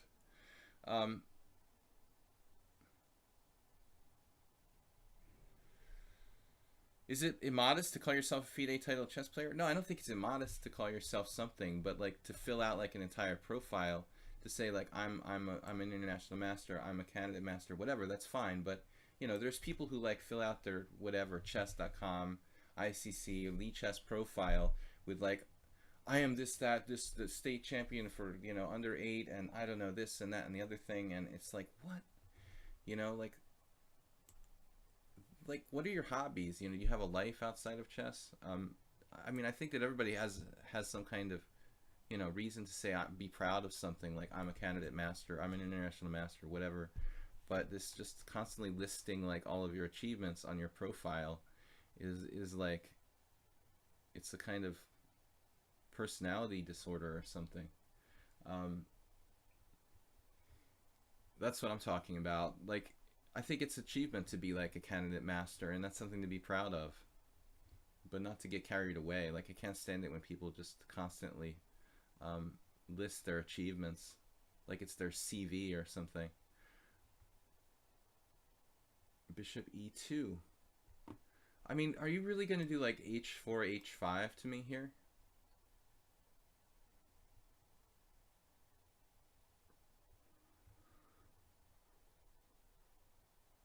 You can do that. I mean, you can induce me to like react probably. If I play knight F6, he could play either G4 or H4, caveman style. All right. Modesty is a virtue. I think so, but a lot of people don't agree with me, you know, and I think in today's political climate,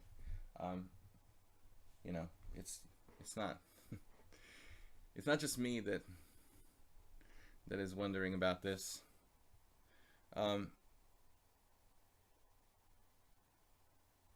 If you ain't good, just play dirty. That might be a necessity. Or if you have a lost position, kick the opponent's feet under the table. Popular scheme, especially with like sub 18-year-old grandmasters. Short ones. Why is it the short ones seem to put their feet under your table? Under your chair. Excuse me. It happened to me with Boris Kryman and Volokitin too. Both are quite short. How their feet ended up under my chair, I find hard to understand. So just like, yeah, do dirty things to distract your opponent if you don't have the skills. But anyway, that's not really what I was talking about. That's why I always use the engine during the game. Yellow Dragoon had achievements. Well, I mean, the thing about Yellow Dragoon that bothered me was that he's very hypersensitive, you know. He freaked out when I said that he played too fast. You know, it's just like I'm just trying to be constructive and help. But hopefully he'll get beyond that. The thing is, some people are so hyper competitive that they can't think in any other way other than, you know, it's about a competition, you know. All right, E6 maybe.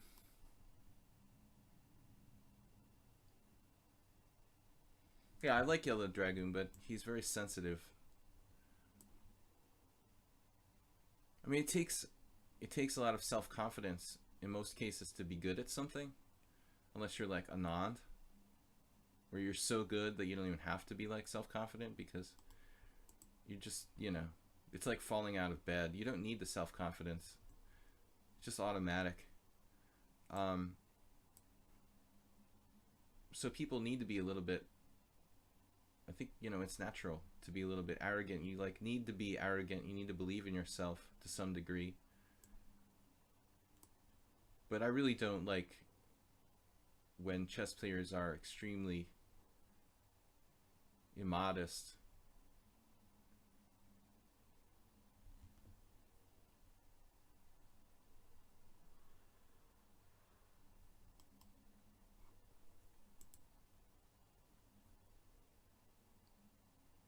So Blue Crow, I forgot who I'm playing here.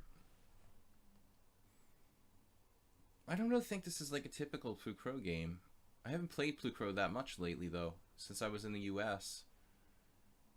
He wasn't on the stream very often. Somebody asked me to play the Benoni, so here you go. This is a form of Benoni.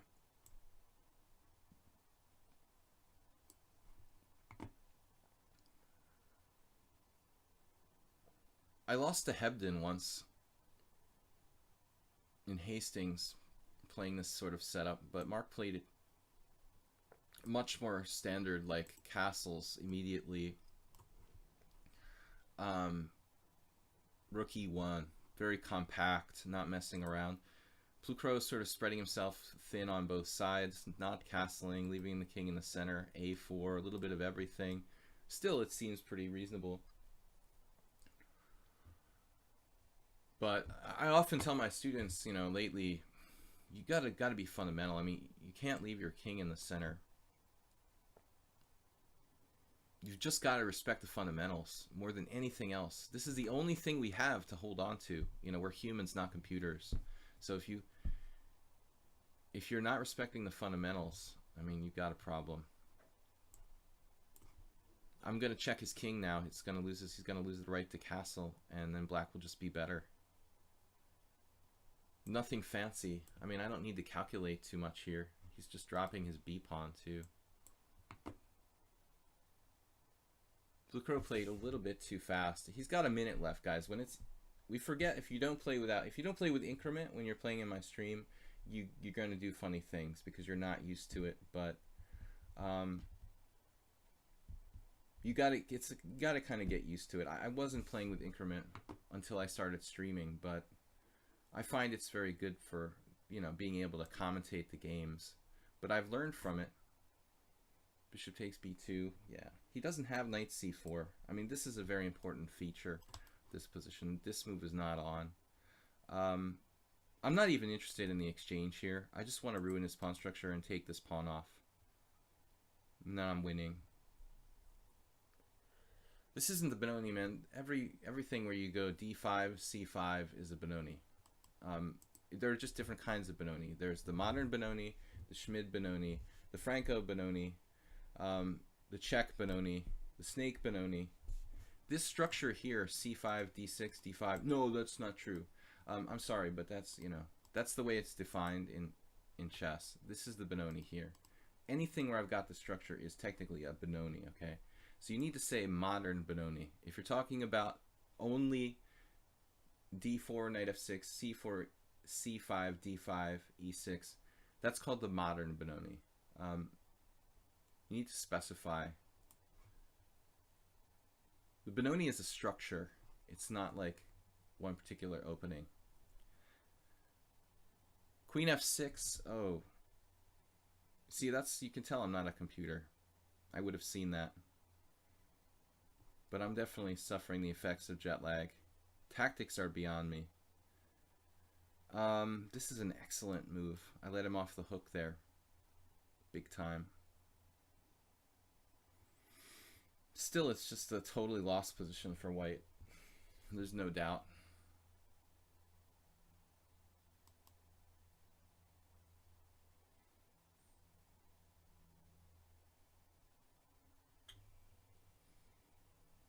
But Plucro is a practical player. This should take some of the fun out of it. If he has to play c4, that'll kind of like be taking away that option of knight c4, and he'll have to be responsible for the pawn on c4. Queen f6, yeah, I missed it. Scandinavian defense. Well, the Scandinavian defense, you don't have to make a ton of queen moves. You can play knight f6 on move 2, which is what I played for years. It's not really as good as queen a takes d5, but it's interesting and different. Right now, yeah, queen f6 was mentioned. That's still probably an idea.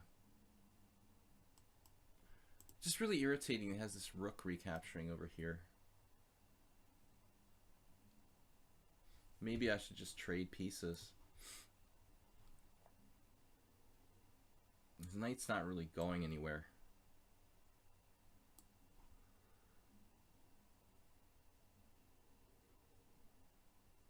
As I said, it's not going anywhere.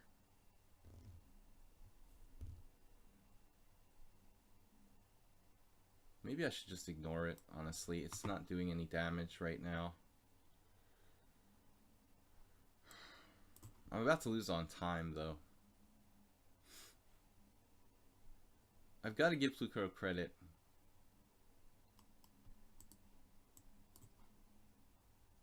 For hanging in there. No.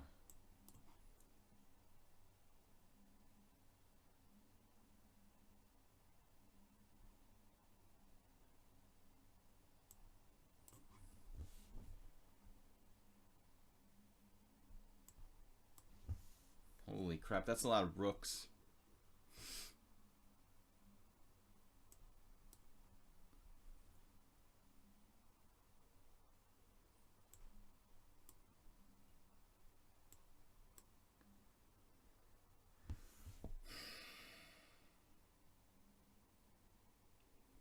It wasn't my best. I don't know if I had better there. You know, I'm not winning that much material here. I mean, surprised you didn't play a few more moves. I mean, okay, it's a winning position, but you still have 2 rooks. Alright, it's winning. Alright, guys, we'll just play the rest of the challengers here. We got all the subscribers.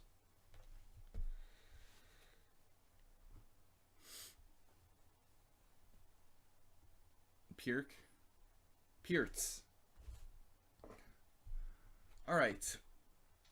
So we got Ayeste, Krasovsky, Too Much Love. I don't think I played them before. We played Krasovsky for the first time yesterday and lost in the simul, in a weird position.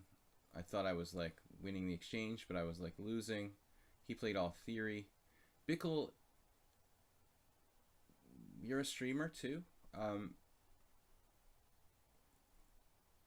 From the Netherlands? Alright.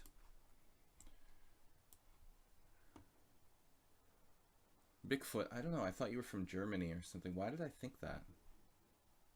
Alright, d4, knight f6.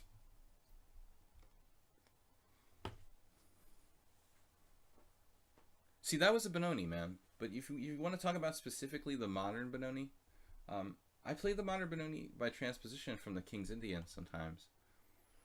Certain variations of it. The reason why I don't play the Benoni is because I have never really scored very well with it.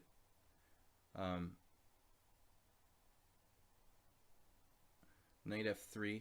It gives white a pretty big space advantage, as does the King's Indian.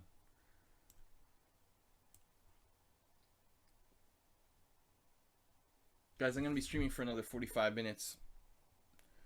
Tomorrow night I'm going to be back, and I think maybe we'll do something fun like a tournament. What do you guys think if we do a tournament tomorrow night? Oh no, not knight c3 again. Oh god, and I put my bishop on g7. Speaking of the Piertz defense, Bigfoot just mentioned it. I'm so bored with this. Oh, it's so painful to play this opening. Alright, I've got to play it on principle. D5. And now what? See, if I avoid putting the bishop on G7, I can save time when he plays like bishop H6 or whatever. Ayestes, I forgot how much he loves this line. I've experimented with different stuff. C6 seems like a decent option. Nefedov, you like the idea of a tournament? Do you play certain opening against certain people? I don't always think about it. It depends on my mood too. If I have less energy, I'm probably less likely to say play E4. Because I think E4 is, high maintenance move that leads to open positions. Maybe I'm just more tired that day and I decide to play knight F3 because it's less stressful, I think. There's certain players I'll play certain openings against, like Mule Skinner, who we haven't seen. He loves closed positions, so I purposely try to play stuff like the Scandinavian that opens the game. Basically, this is a kind of Pierce defense. I lost the tempo with going bishop G7, bishop takes H6.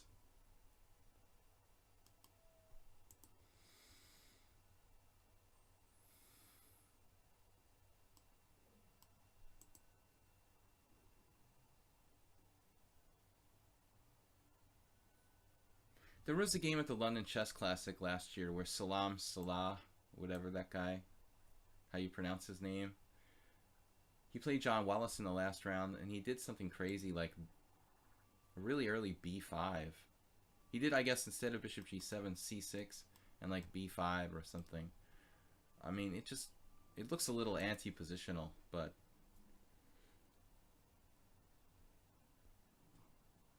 another move that he can play is bishop F5. But that piece is always trouble. He's going to castle queenside.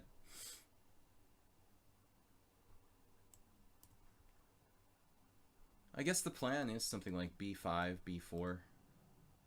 In Pierce defense style, or B5, knight B6 sometimes. Man, these ambulances are driving me nuts.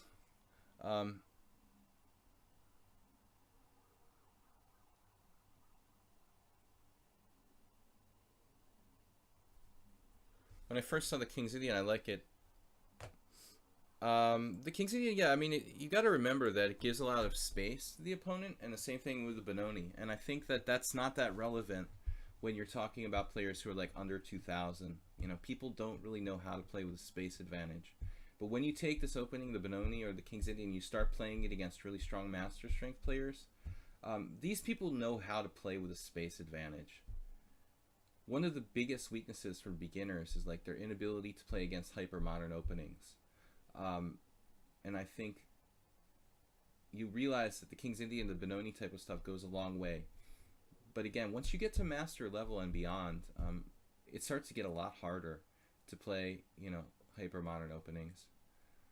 That's why I started to play the Nimzo a lot once I reached a certain level, whereas I never needed to play it before.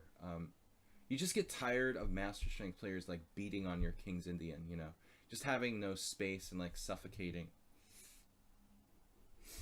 Knight E5, this is a brave move. Queen A5, I was thinking of.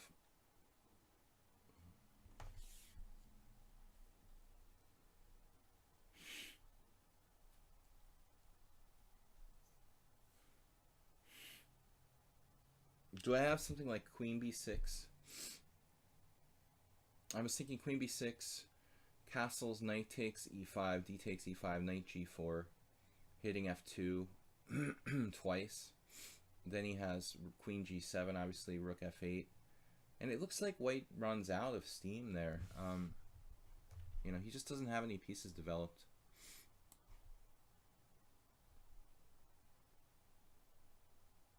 Maybe this move isn't good because he just simply isn't developing his pieces.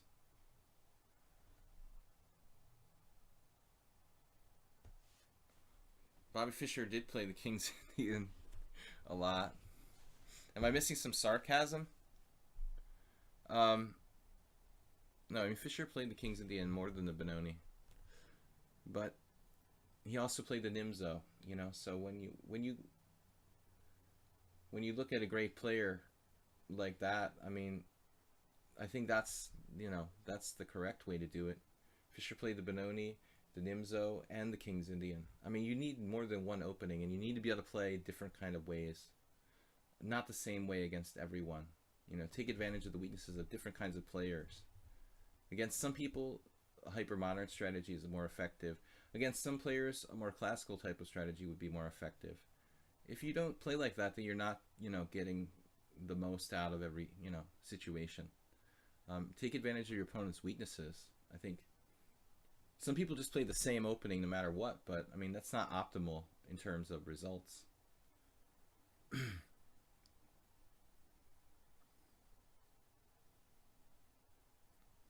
Yeah, there's not that many players who play the King's Indian all the time. But speaking of that, who's that other Dutch young guy that plays the King's Indian all the time?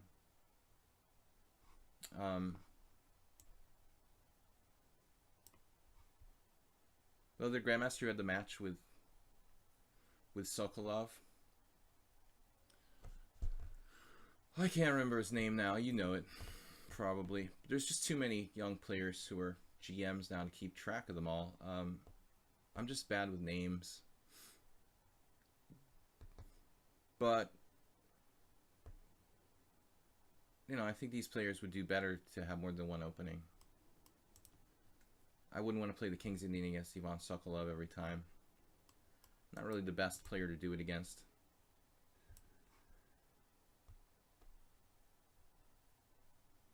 Oh yeah, Fischer played the Grunfeld, of course. So that's 4 defenses against d4. That's a pretty handy amount. Against e4, he didn't need that many defenses. Obviously. He only played the Sicilian. I actually started to think about maybe I should be taking up the Najdorf because everything else seems kind of awkward for black. The Sveshnikov or Najdorf, probably. Funny that Sexpert said this now. Are you still faithful with classical knight f6 Sicilian? You rarely play Najdorf, if I'm right. Yeah, well, I mean, maybe I should change that, Sexpert, because it seems like the Sveshnikov and the Najdorf are, well, you can play e6 too. Sveshnikov, Najdorf, or like e6 Kahn, Paulson type of Sicilians seem like the best.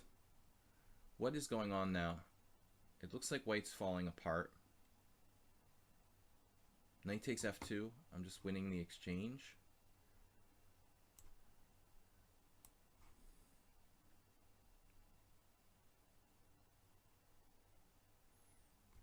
Even now, he doesn't have anything here. He just sacked the whole rook.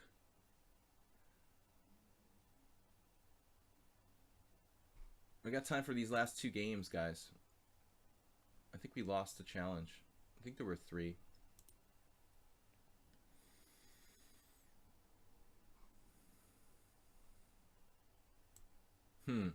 Maybe that's one problem.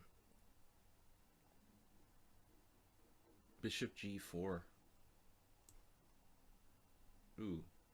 He doesn't have a great square. He doesn't have like great options after bishop g4. I'm actually going to castle queenside. Well, it's not necessary now. All right. So Krasovsky, too much love. But at this time control 5-3, we probably have time for one more game. After that, oh man, bishop f4.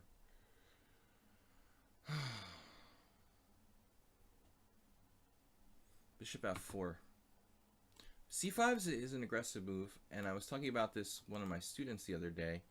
Someone said, well, Simon Williams recommends d5. Okay, it's interesting, but it's not the London system. I mean, you can call it, I don't know what that opening is, but it's not like a traditional London system. It actually transposes sometimes to the Trompowsky. But I think I'm going to play something more traditional here. Also, I know you're sometimes in Hyper Dragon mode. How do you know so much, ICC expert? Yeah. Well, I mean, I like to play inferior variations of the Sicilian. That's my specialty, basically. I always avoided the Najdorf since I was like 12 years old because everybody plays the Najdorf. What are we going to play the same opening again here, Krasowski? Are you serious?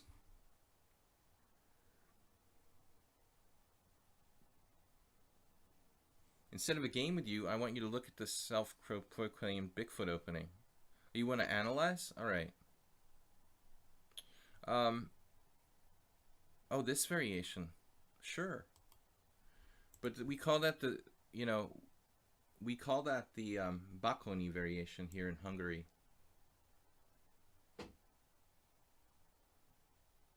Don't ask me why it's called the Bakony variation. I don't even know if Bakony is like a person or a region, but that's what my friends call it. There were some Hungarian grandmasters who were playing that opening like years and years ago, in the late 50s, 60s. Well, actually, like 60s and 70s. I'm getting carried away. Vadaj Laszlo,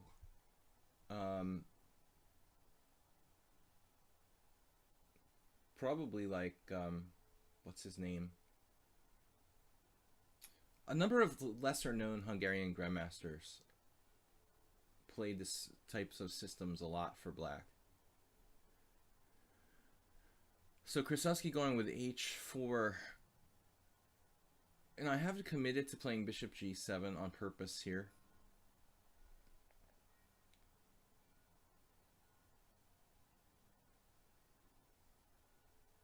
I'm not sure if I want to play like h5 or just ignore this, or maybe h6. Let's try h6. It feels like kind of a flexible way of responding. It weakens my position a little bit. Don't know the accelerated dragon was inferior. Well, Rowan, I mean, it's just the feeling I get after playing it for years.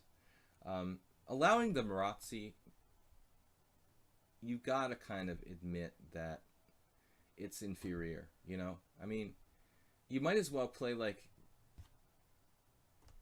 e4, c5, knight f3, d6, d4 takes like bishop d7 or something. I mean, anytime you allow c4 and e4, if you think about it, it's kind of got to be a little inferior to more of the mainline Sicilians.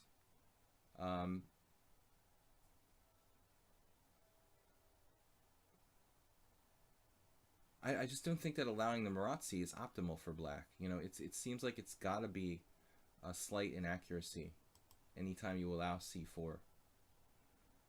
I mean, it's probably better if you're playing like hedgehog type of stuff. You're probably better off allowing c4 and going to some kind of Sicilian hedgehog rather than a straight up Marazzi. But I just, I mean, I'm saying it as a player of that opening. I think that the accelerated dragon is not really one of the greatest Sicilians, but it's easy to play. It's kind of simple. You avoid sharp positions where both sides castle opposite sides, and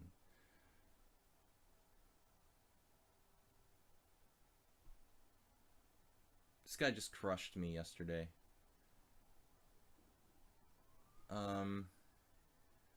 Seeing this opening a lot now.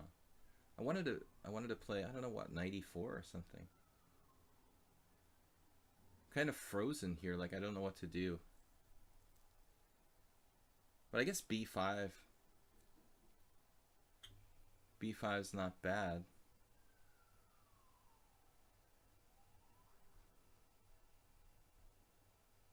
I mean, b5 is kind of bad. I mean, I do weaken myself a lot. Now I can't play knight e4 either. I don't know.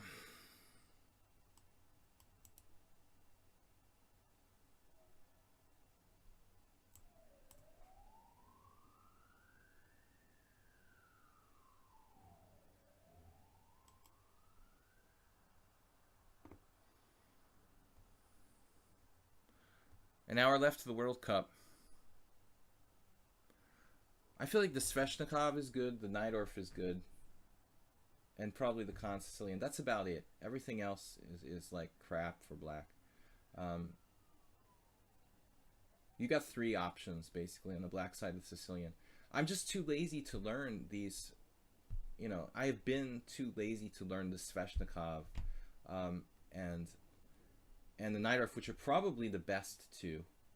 And then the Con Sicilian type of stuff with e6, I've played a little bit, and it's playable. It's just a little more passive than the others. Still, it's not easy, and the pulse and some of the sharper lines where white actually castles queenside, that could be almost just as hard as some of the other systems for black, I imagine. So, objectively, the Najdorf and the Sicilian Sveshnikov are black's best options.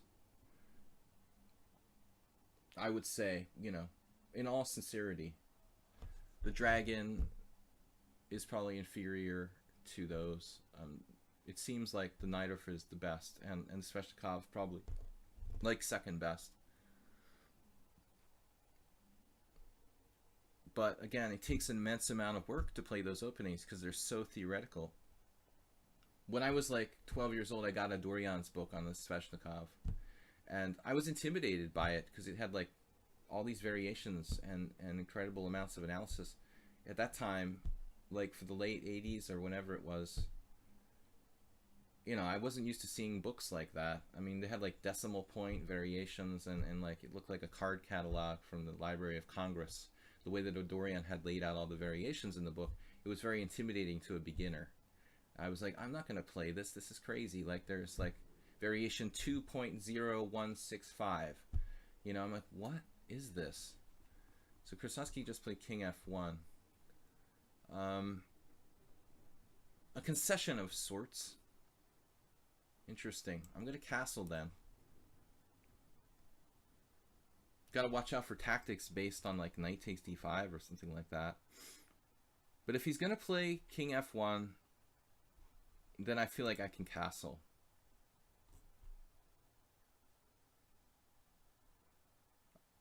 I mean, yeah, this is what I figured would happen. You know, he would do that probably.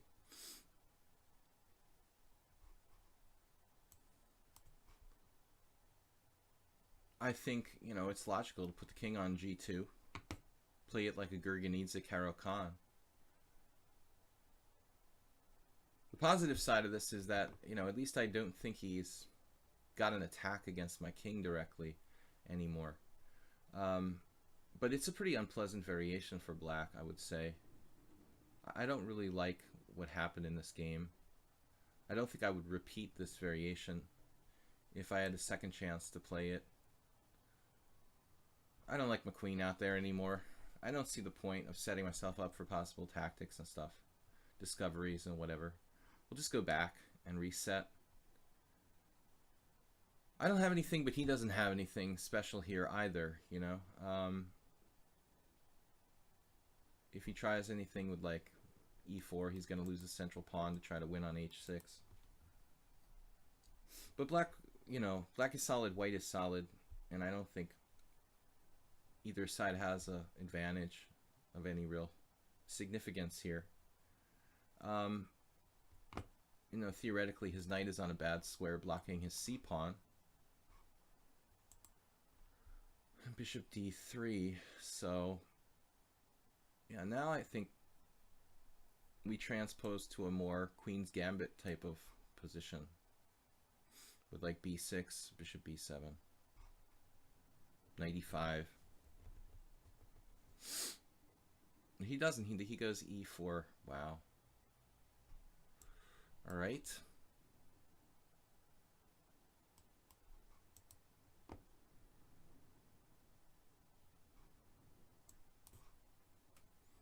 Now I'm just hoping that on the long diagonal, the king will become a question.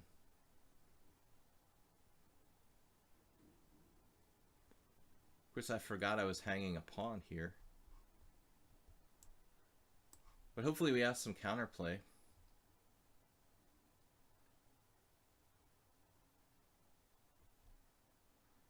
We sacrificed a pawn. We actually just dropped it. Now he's threatening queen h6, which would be game over. So that's pretty nasty. Knight G5.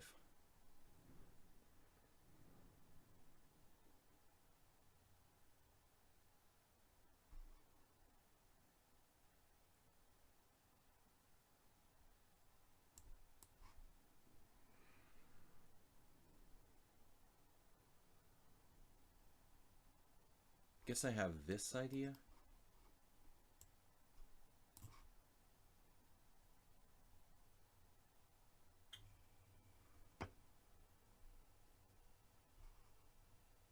He's on F7 now.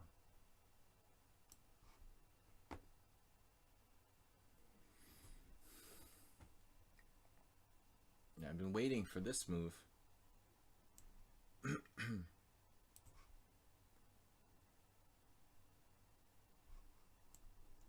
Whoa, panic mode. All right.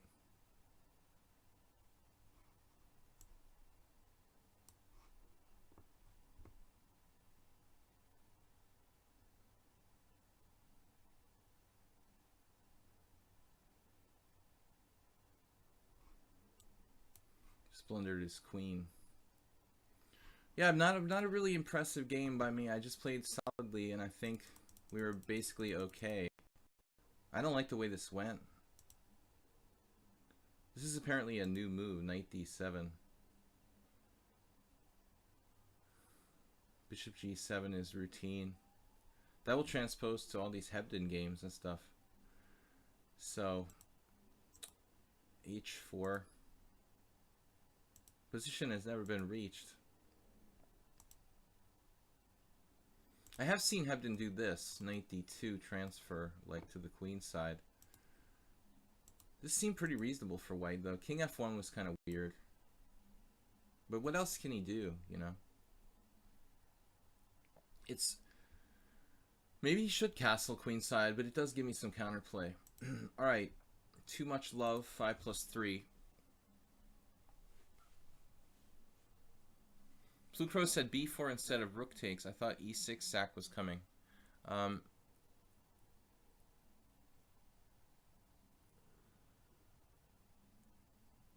Dragons. His knight was pinned by the bishop on b7.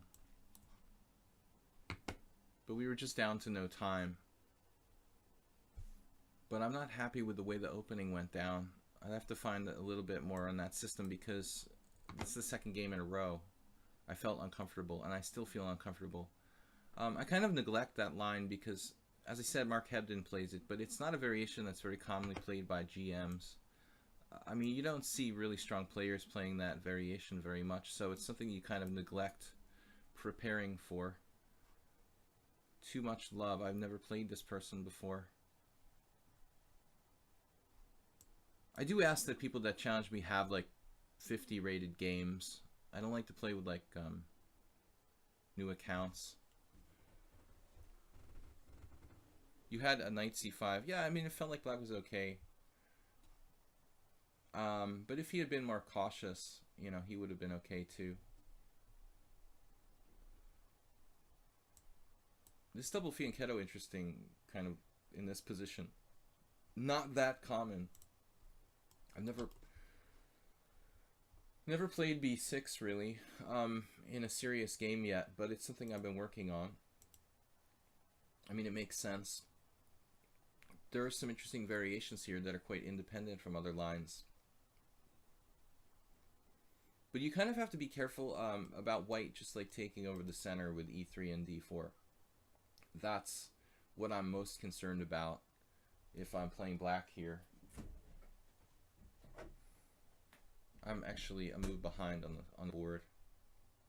Anyway, guys, please subscribe to my stream. Oh, he did play e3. Alright, so anyway, please subscribe to my stream. Also, check out my YouTube channel, Video Chess Training on YouTube. I do upload the streams there and try to create some other good content as well when I get the time. Sorry if I've been a little bit slow today, but we're still getting over our jet lag.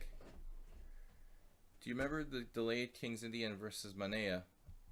I was surprised by your decision to play e5.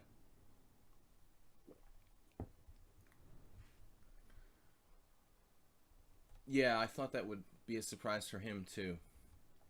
And I didn't expect him to play the King's Gambit. Yeah, I saw Manea in Zalakaros just a couple months ago.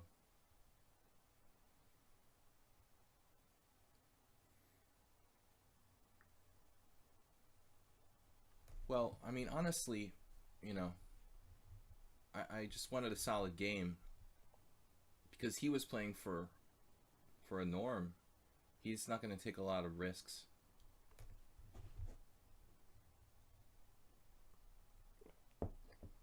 I thought I could just afford a draw. I've been playing E5 online for a while before that game, and in Blitz on ICC and stuff. So I kind of had been wanting to find a game to play E5, and I didn't really have, honestly, a lot at stake. You know, I had like plus or minus one or something in that tournament. I mean, I wasn't playing very well, and I lost 2 games. Won 1 or maybe 2, but I don't remember. 2 of the games are fuzzy to me. I don't remember 2 of the players in that tournament. And I honestly didn't have, you know, any reason to care that much about, you know, one game if I win or lose.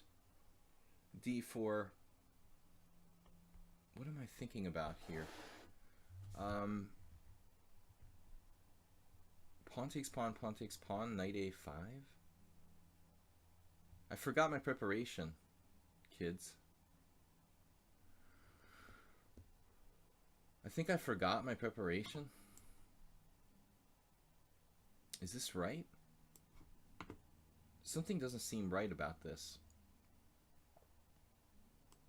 I don't know, maybe rook C8 was too early. Is that what I did wrong? Should I play knight F6, allow D4? I don't think I can do that. Okay, this may or may not be my preparation. I don't remember. But I remember this was an integral part of it, you know, playing knight A5. I'm not sure about the exact position. Aronian is in great form.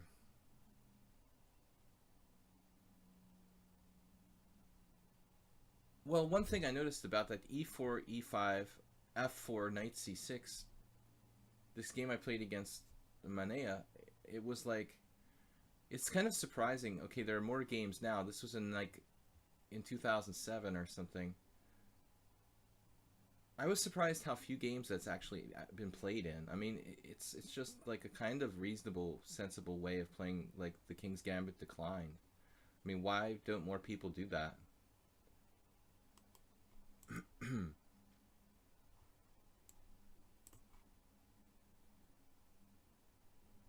Too Much Love. Too Much Love is playing a very solid formation, but he blundered.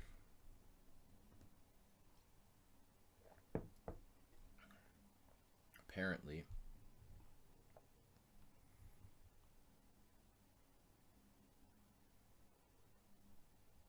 You got to be careful. Knight takes d5, knight takes d5, bishop takes a1, bishop d2, bishop g7. It shouldn't be good for white.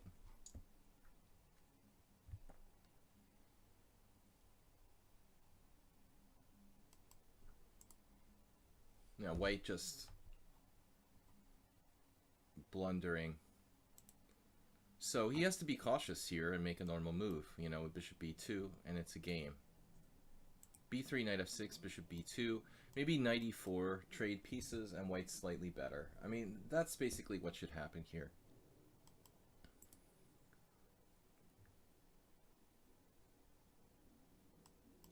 I don't know if there's any games in this particular position or not, but that's what I kind of anticipated. I mean, it's hard to play the symmetrical English for a win with black. If you equalize against a player, you know, 50 to 100 rating points lower than you, it's probably going to be a draw. No, rook c8 is basically the most dynamic way to play. I mean, your only chance here is this kind of sketchy pawn on c4. If you play a normal move like knight f6, they're gonna just take over the center. and then white will have a good game. So I can't play routinely here. This was my prep. There are some games in b6. There's quite a few games, actually. This variation has been played, but not that many have gone down this path of, like, you know, e3, knight a5, etc. There's probably a limited amount of games. He's just dropped a piece, or not.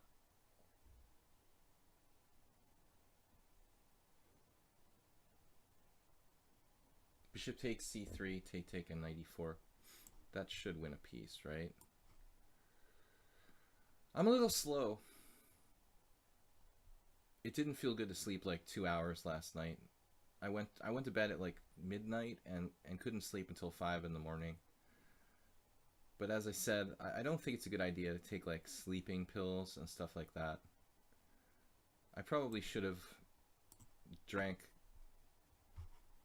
a glass of wine or something. I mean, just a little alcohol maybe would have helped.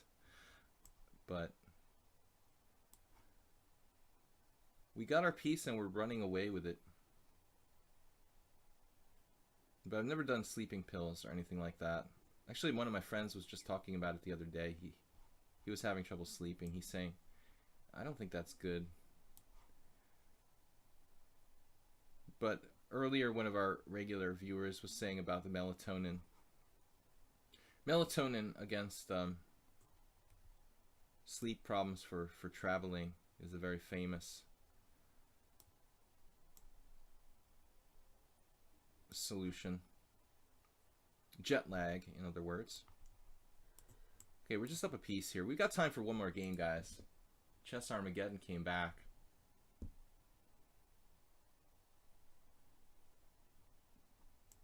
I'll be back tomorrow. Let's try to do a tournament tomorrow. I've never actually done a tournament on the stream.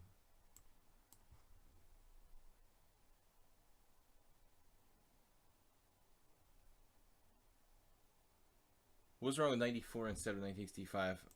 I don't know. I thought they were... Oh, we've got the blinding sun ray. I don't know. I think we've got both options there. For some reason, I thought 1965 was clearly better. But I've been known to be wrong, especially with excessive jet lag. Bigfoot, don't forget about this opening. What's black's best move? After that line? D5.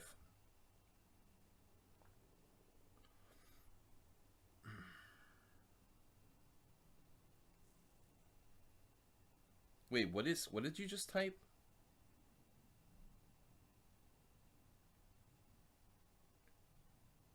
D6. D4, knight f6, knight f3. Queen a5, bishop d3. I guess I thought you were talking about a different line at first. That's why I was saying the Baccani variation. I thought you were saying 4d takes c5. When I said Baccani variation. Sorry about the confusion there.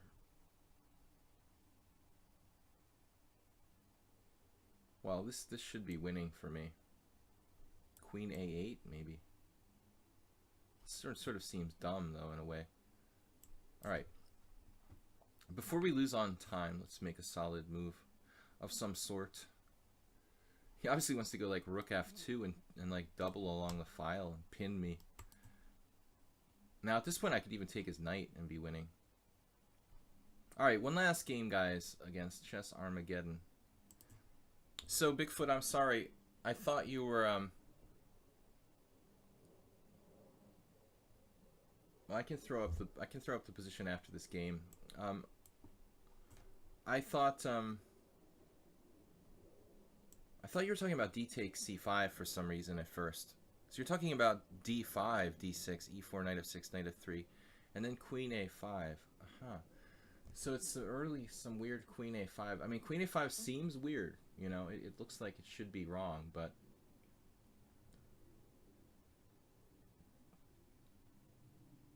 chess is not so easy. Chess Armageddon. We played and I lost to you. What was that? A simul or blitz? Simul. I don't remember this game.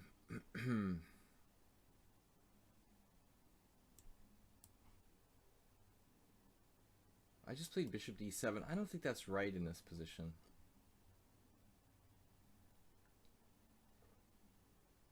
In fact, I'm pretty sure it's not right, but we'll see if we can get away with it. Guys, last game for today. I can analyze that position for a minute when we're done.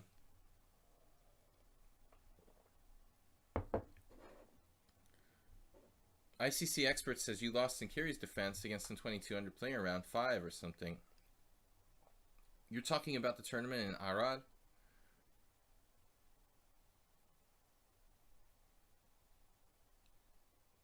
What are we talking about, ICC expert? Kyrie's defense. What tournament are you talking about? What is Kyrie's defense? Like the Baltic defense? Have I ever even played in a game with a Baltic defense? What tournament are you talking about? Are you still talking about Arad? I didn't play anything like that there. Are you talking about a different tournament? Round 5.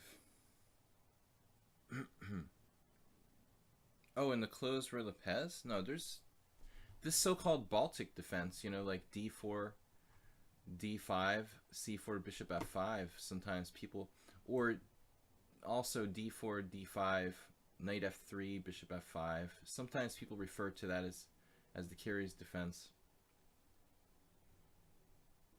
It's now referred to as the Baltic defense. White's going to play d4, obviously. So, I had a kind of brain fart when I played bishop d7. I thought, I don't know why, like, I was expecting him to play the normal move here, you know, which is bishop e2. And then I'm supposed to play either knight b7 or bishop d7. And then he played bishop d3, and I was playing as if he had played bishop e2. So against bishop d3, you should do something else, I guess. But anyway, it seems like it should be playable for black, this position.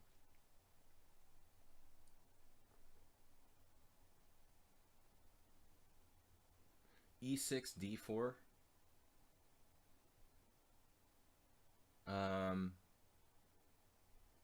Well, I guess it's playable. Oh, you're calling that the Kyrie's defense. You guys probably have a different name for it in your home country, but we don't call that the Kyrie's defense in you know, in the United States. The English defense. Oh my god, you're right. Oh my god, I lost that game against Bala. I totally spaced out on that. So I was like actually losing 3 games in that tournament. Oh, I forgot about that. Thank you for reminding me. Yeah, that was terrible. I lost to him too. Wasn't because of the opening though, I don't think. Thanks for reminding me of that horrible fact that I lost that game too. But you did help me to remember who I played. Now we need to play d5 or c takes d. I guess c takes d. Yeah, thank you for reminding me of another painful loss. I must have won another game in that tournament. Could I have been -2? I was really in poor form. But I wasn't, you know, at that point I was basically starting to slow down. I wasn't playing much. I think we have to go back to g8 here. We don't want to get our knight trapped. It would be very complicated to play knight e4. Potentially get our knight trapped. Yeah, I mean, we call that the English defense. A lot of English grandmasters like Spielman, who else? Nigel Short. We're playing e6 and b6 for a while. Let's remember all of my famous losses. The guy was he was like a Transylvanian player, a Hungarian from Romania. Bala, wasn't it Bala?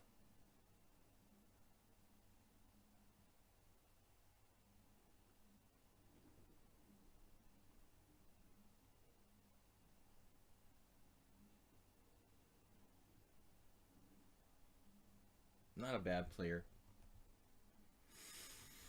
All right. But I lost to Butanoy, and I lost against Karakash. The game against Butanoy was stupid too. I played the Grand Prix attack with white and like unnecessarily lost in a simple position. That was the one game that I would really like to take back because it was silly to lose with the white pieces in a perfectly okay position. But anyway, this is talking about a tournament from 10 years ago. Didn't bring back really good memories. I didn't have a good score. I wasn't that motivated at that tournament. Alright, what are we doing here?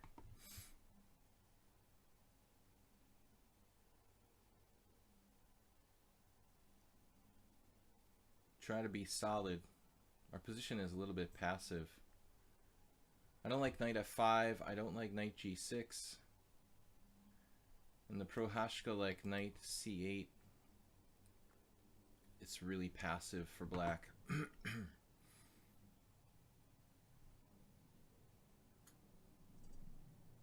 I might be 0-2 against this guy. The way this is going.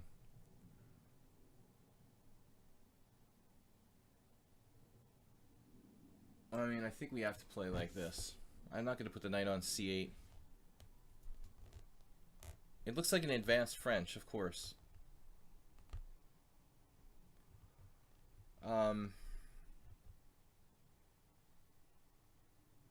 White is better. But I would never let this happen in a normal game. I mean, I just spaced on move 4. This so-called Kopek system, I mean, my move is not a move in this position. I mean, bishop d7 is not played against bishop d3. The whole point of bishop d7 is like they don't defend their pawn, you know, so they go bishop d3. That's something else. I mean, my move is supposed to be against bishop e2. You go bishop e2, you're not protecting the e4 pawn. I'm going to attack it again with bishop c6. This is not really a line. What I'm doing is just an inferior line. I'm not supposed to have this bishop in this system on d7. Oh boy, I have a bad feeling about this.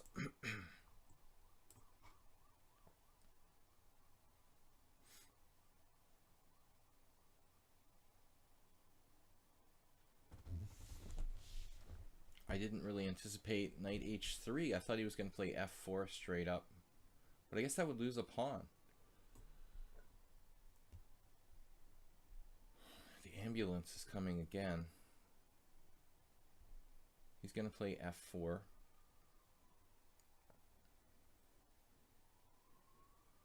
I could play queen b6 here. Try to buy some time.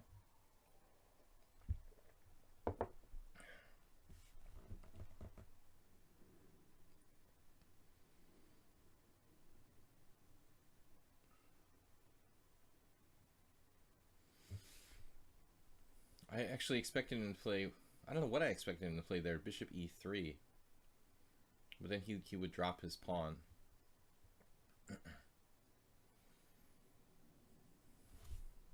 Yeah, this is a pretty difficult position, honestly.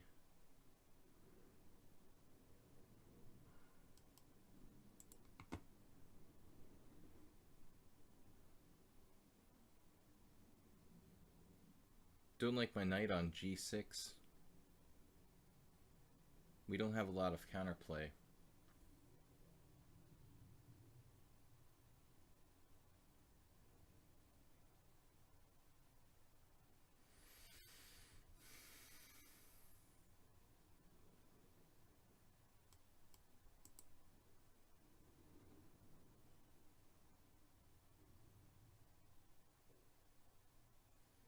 I mean, open to suggestions, but I don't really see any good moves for black here. Looks like a very, very problematic position. Black is just clearly worse.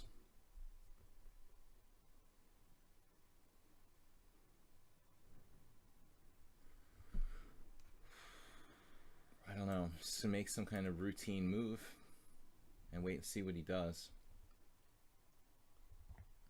Now the knight and bishop on c6 and d7, we have a normal looking advanced French, yeah, and I'd be a lot happier too.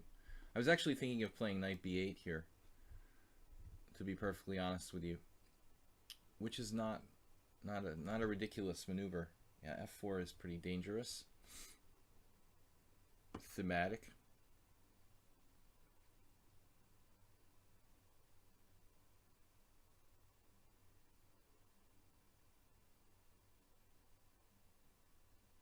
And I have no time for that. I'm going to probably get crushed here by this player. Speculative king sack.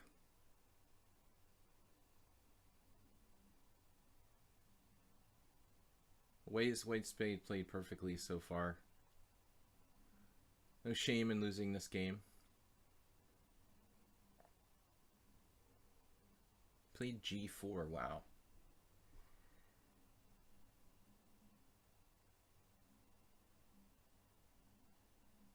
We gotta act fast. Even if I have to sacrifice a pawn here, at least I'll prevent him from playing like a pawn roller with f5.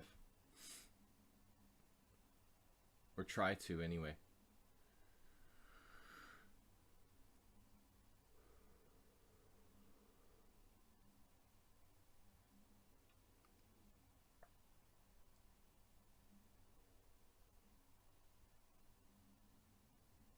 I don't really play the French defense. I mean, this is how I lost to Hikaru Nakamura. The only real French defense I've ever played against a strong player in my life. You know, occasionally you play the Sicilian with e6 and play a French defense type position, but I've never been real comfortable in them, honestly. The wing gambit, for example, is a French line where you get that a lot. Yeah, I think that we'll try to do a viewer tournament tomorrow. You know, it would be fun. Tomorrow night, 6 p.m. I haven't really thought about this in advance. It's just a, you know, it's just a totally spur of the moment idea. Played knight f2.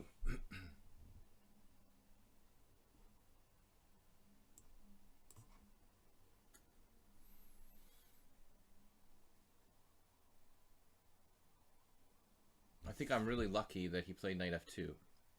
I think he could have taken there straight away. I mean, still his position is pretty good.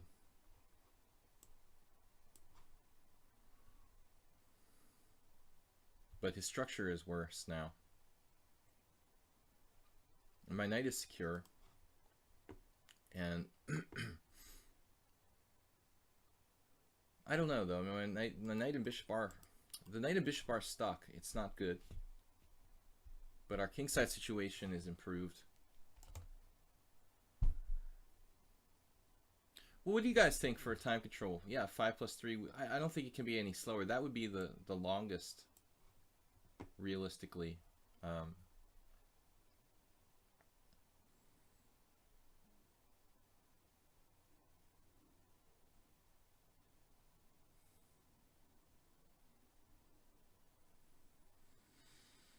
I think I was like clearly worse, and if I don't lose this game, I'm very lucky.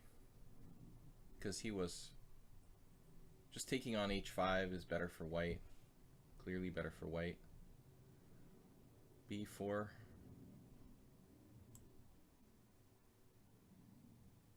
he's going to trap my bishop now, so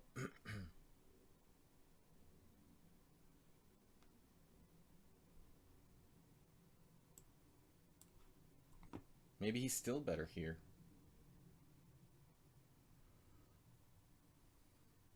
Pawn structure is not everything. I need to free myself.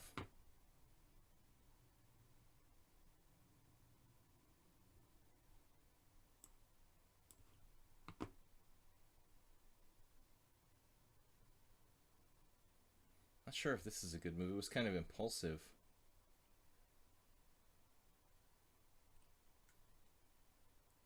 Impulsive decision to play knight f5.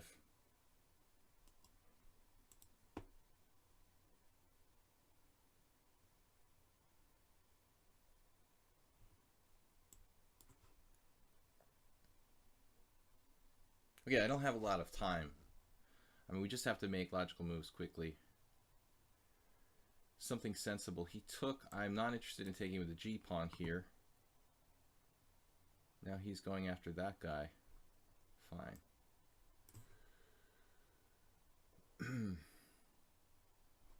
Obviously, got to go back.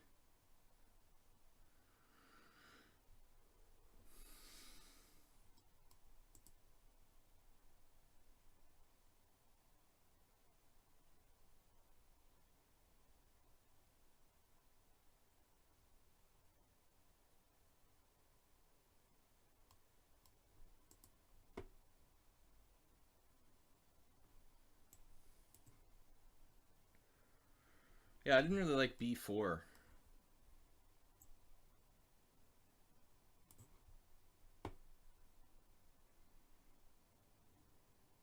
Whoa.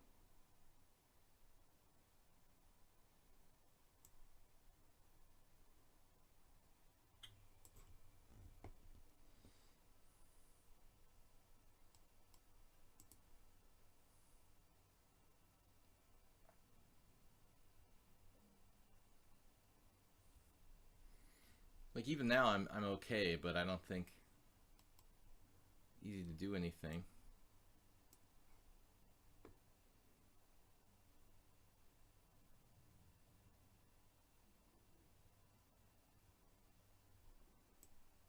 Yeah, what am I doing? All right, we meant to go here.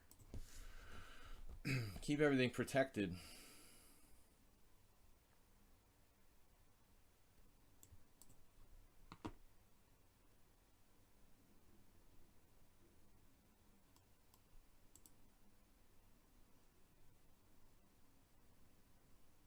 Put my king on e6, maybe.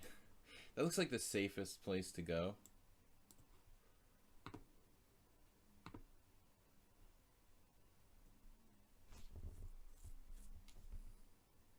Whoa. Where is he going? With knight d1.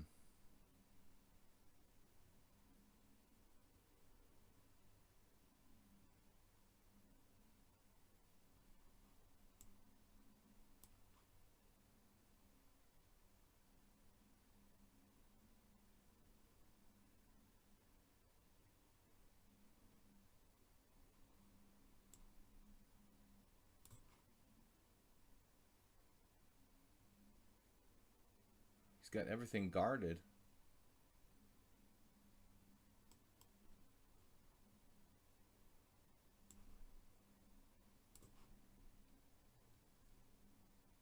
Jeez.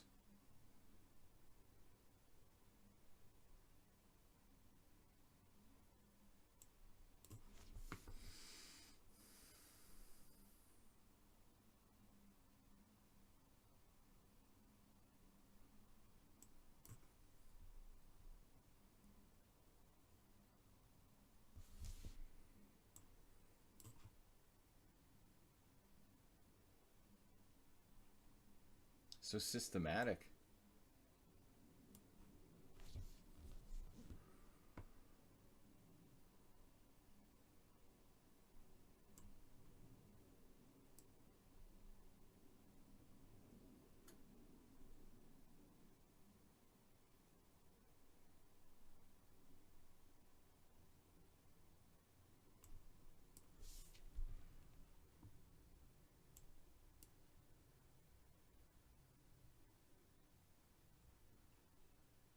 How can I break through?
What a fighter.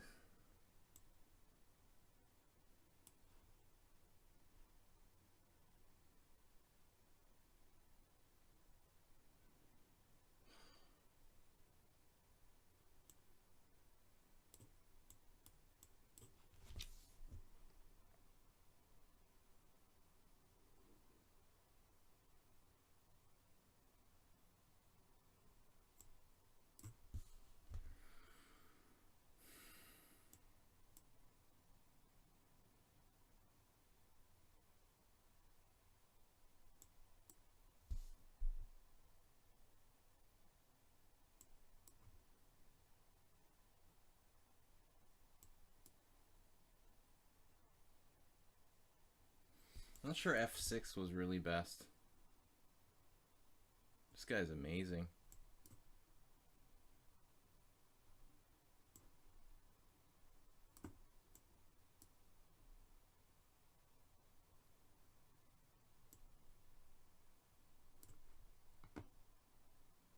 Oh, glad I saw that idea.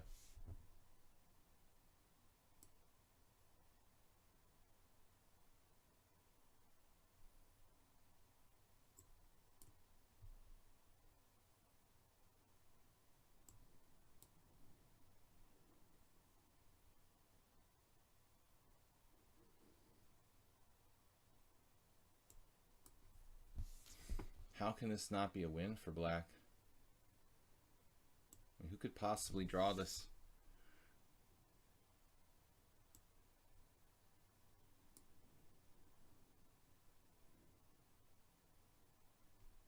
This is incredible. How do I make progress here?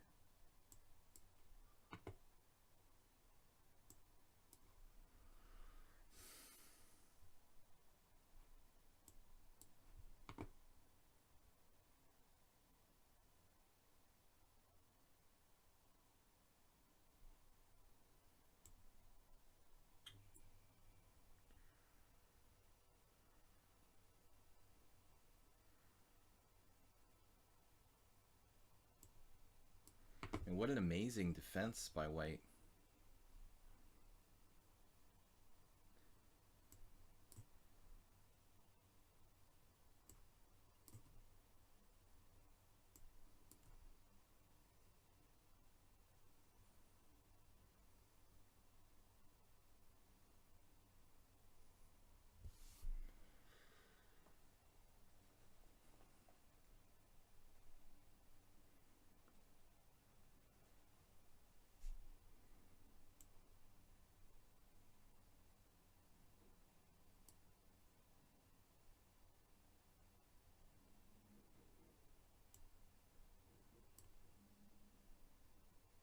What?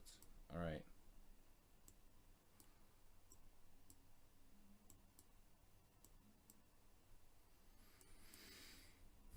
Wow, that was a tough game.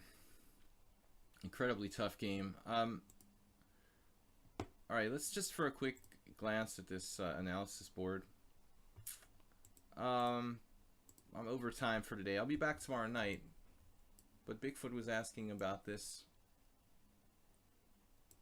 How is it now? C4, G6?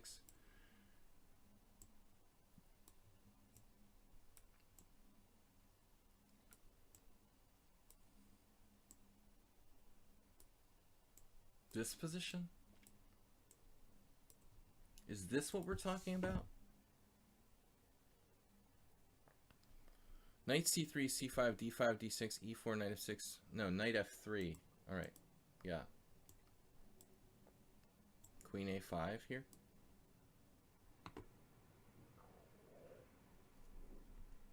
I see this name all the time. Patrick Mary. Who is that? Is that a correspondence player? Bishop d3. Computer says bishop d2. Is this for real? This position?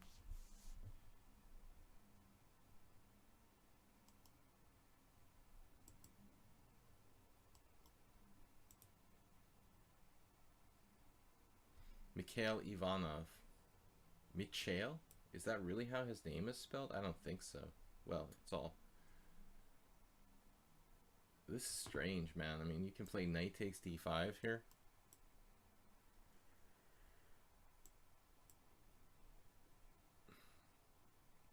So Mihai Marin actually won a game in this with c takes d5.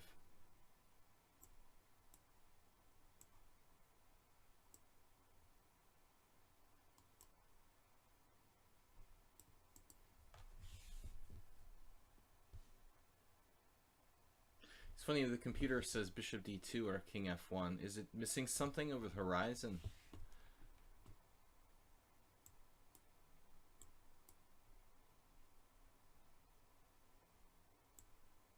Yeah, this is just bad for white, I guess.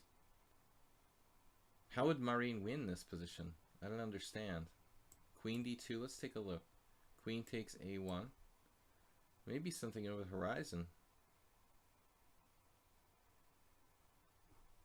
Castles. Marin played e5 here. I mean, it's interesting. But apparently white's like losing. And he just got lucky. Well, let's take a deeper look, though. Maybe he knows something, you know?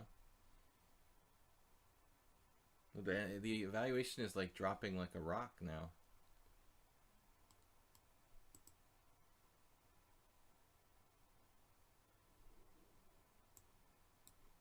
Castles.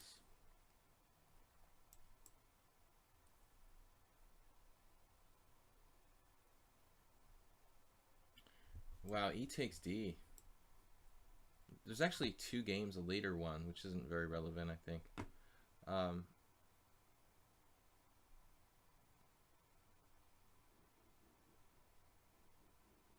Wow.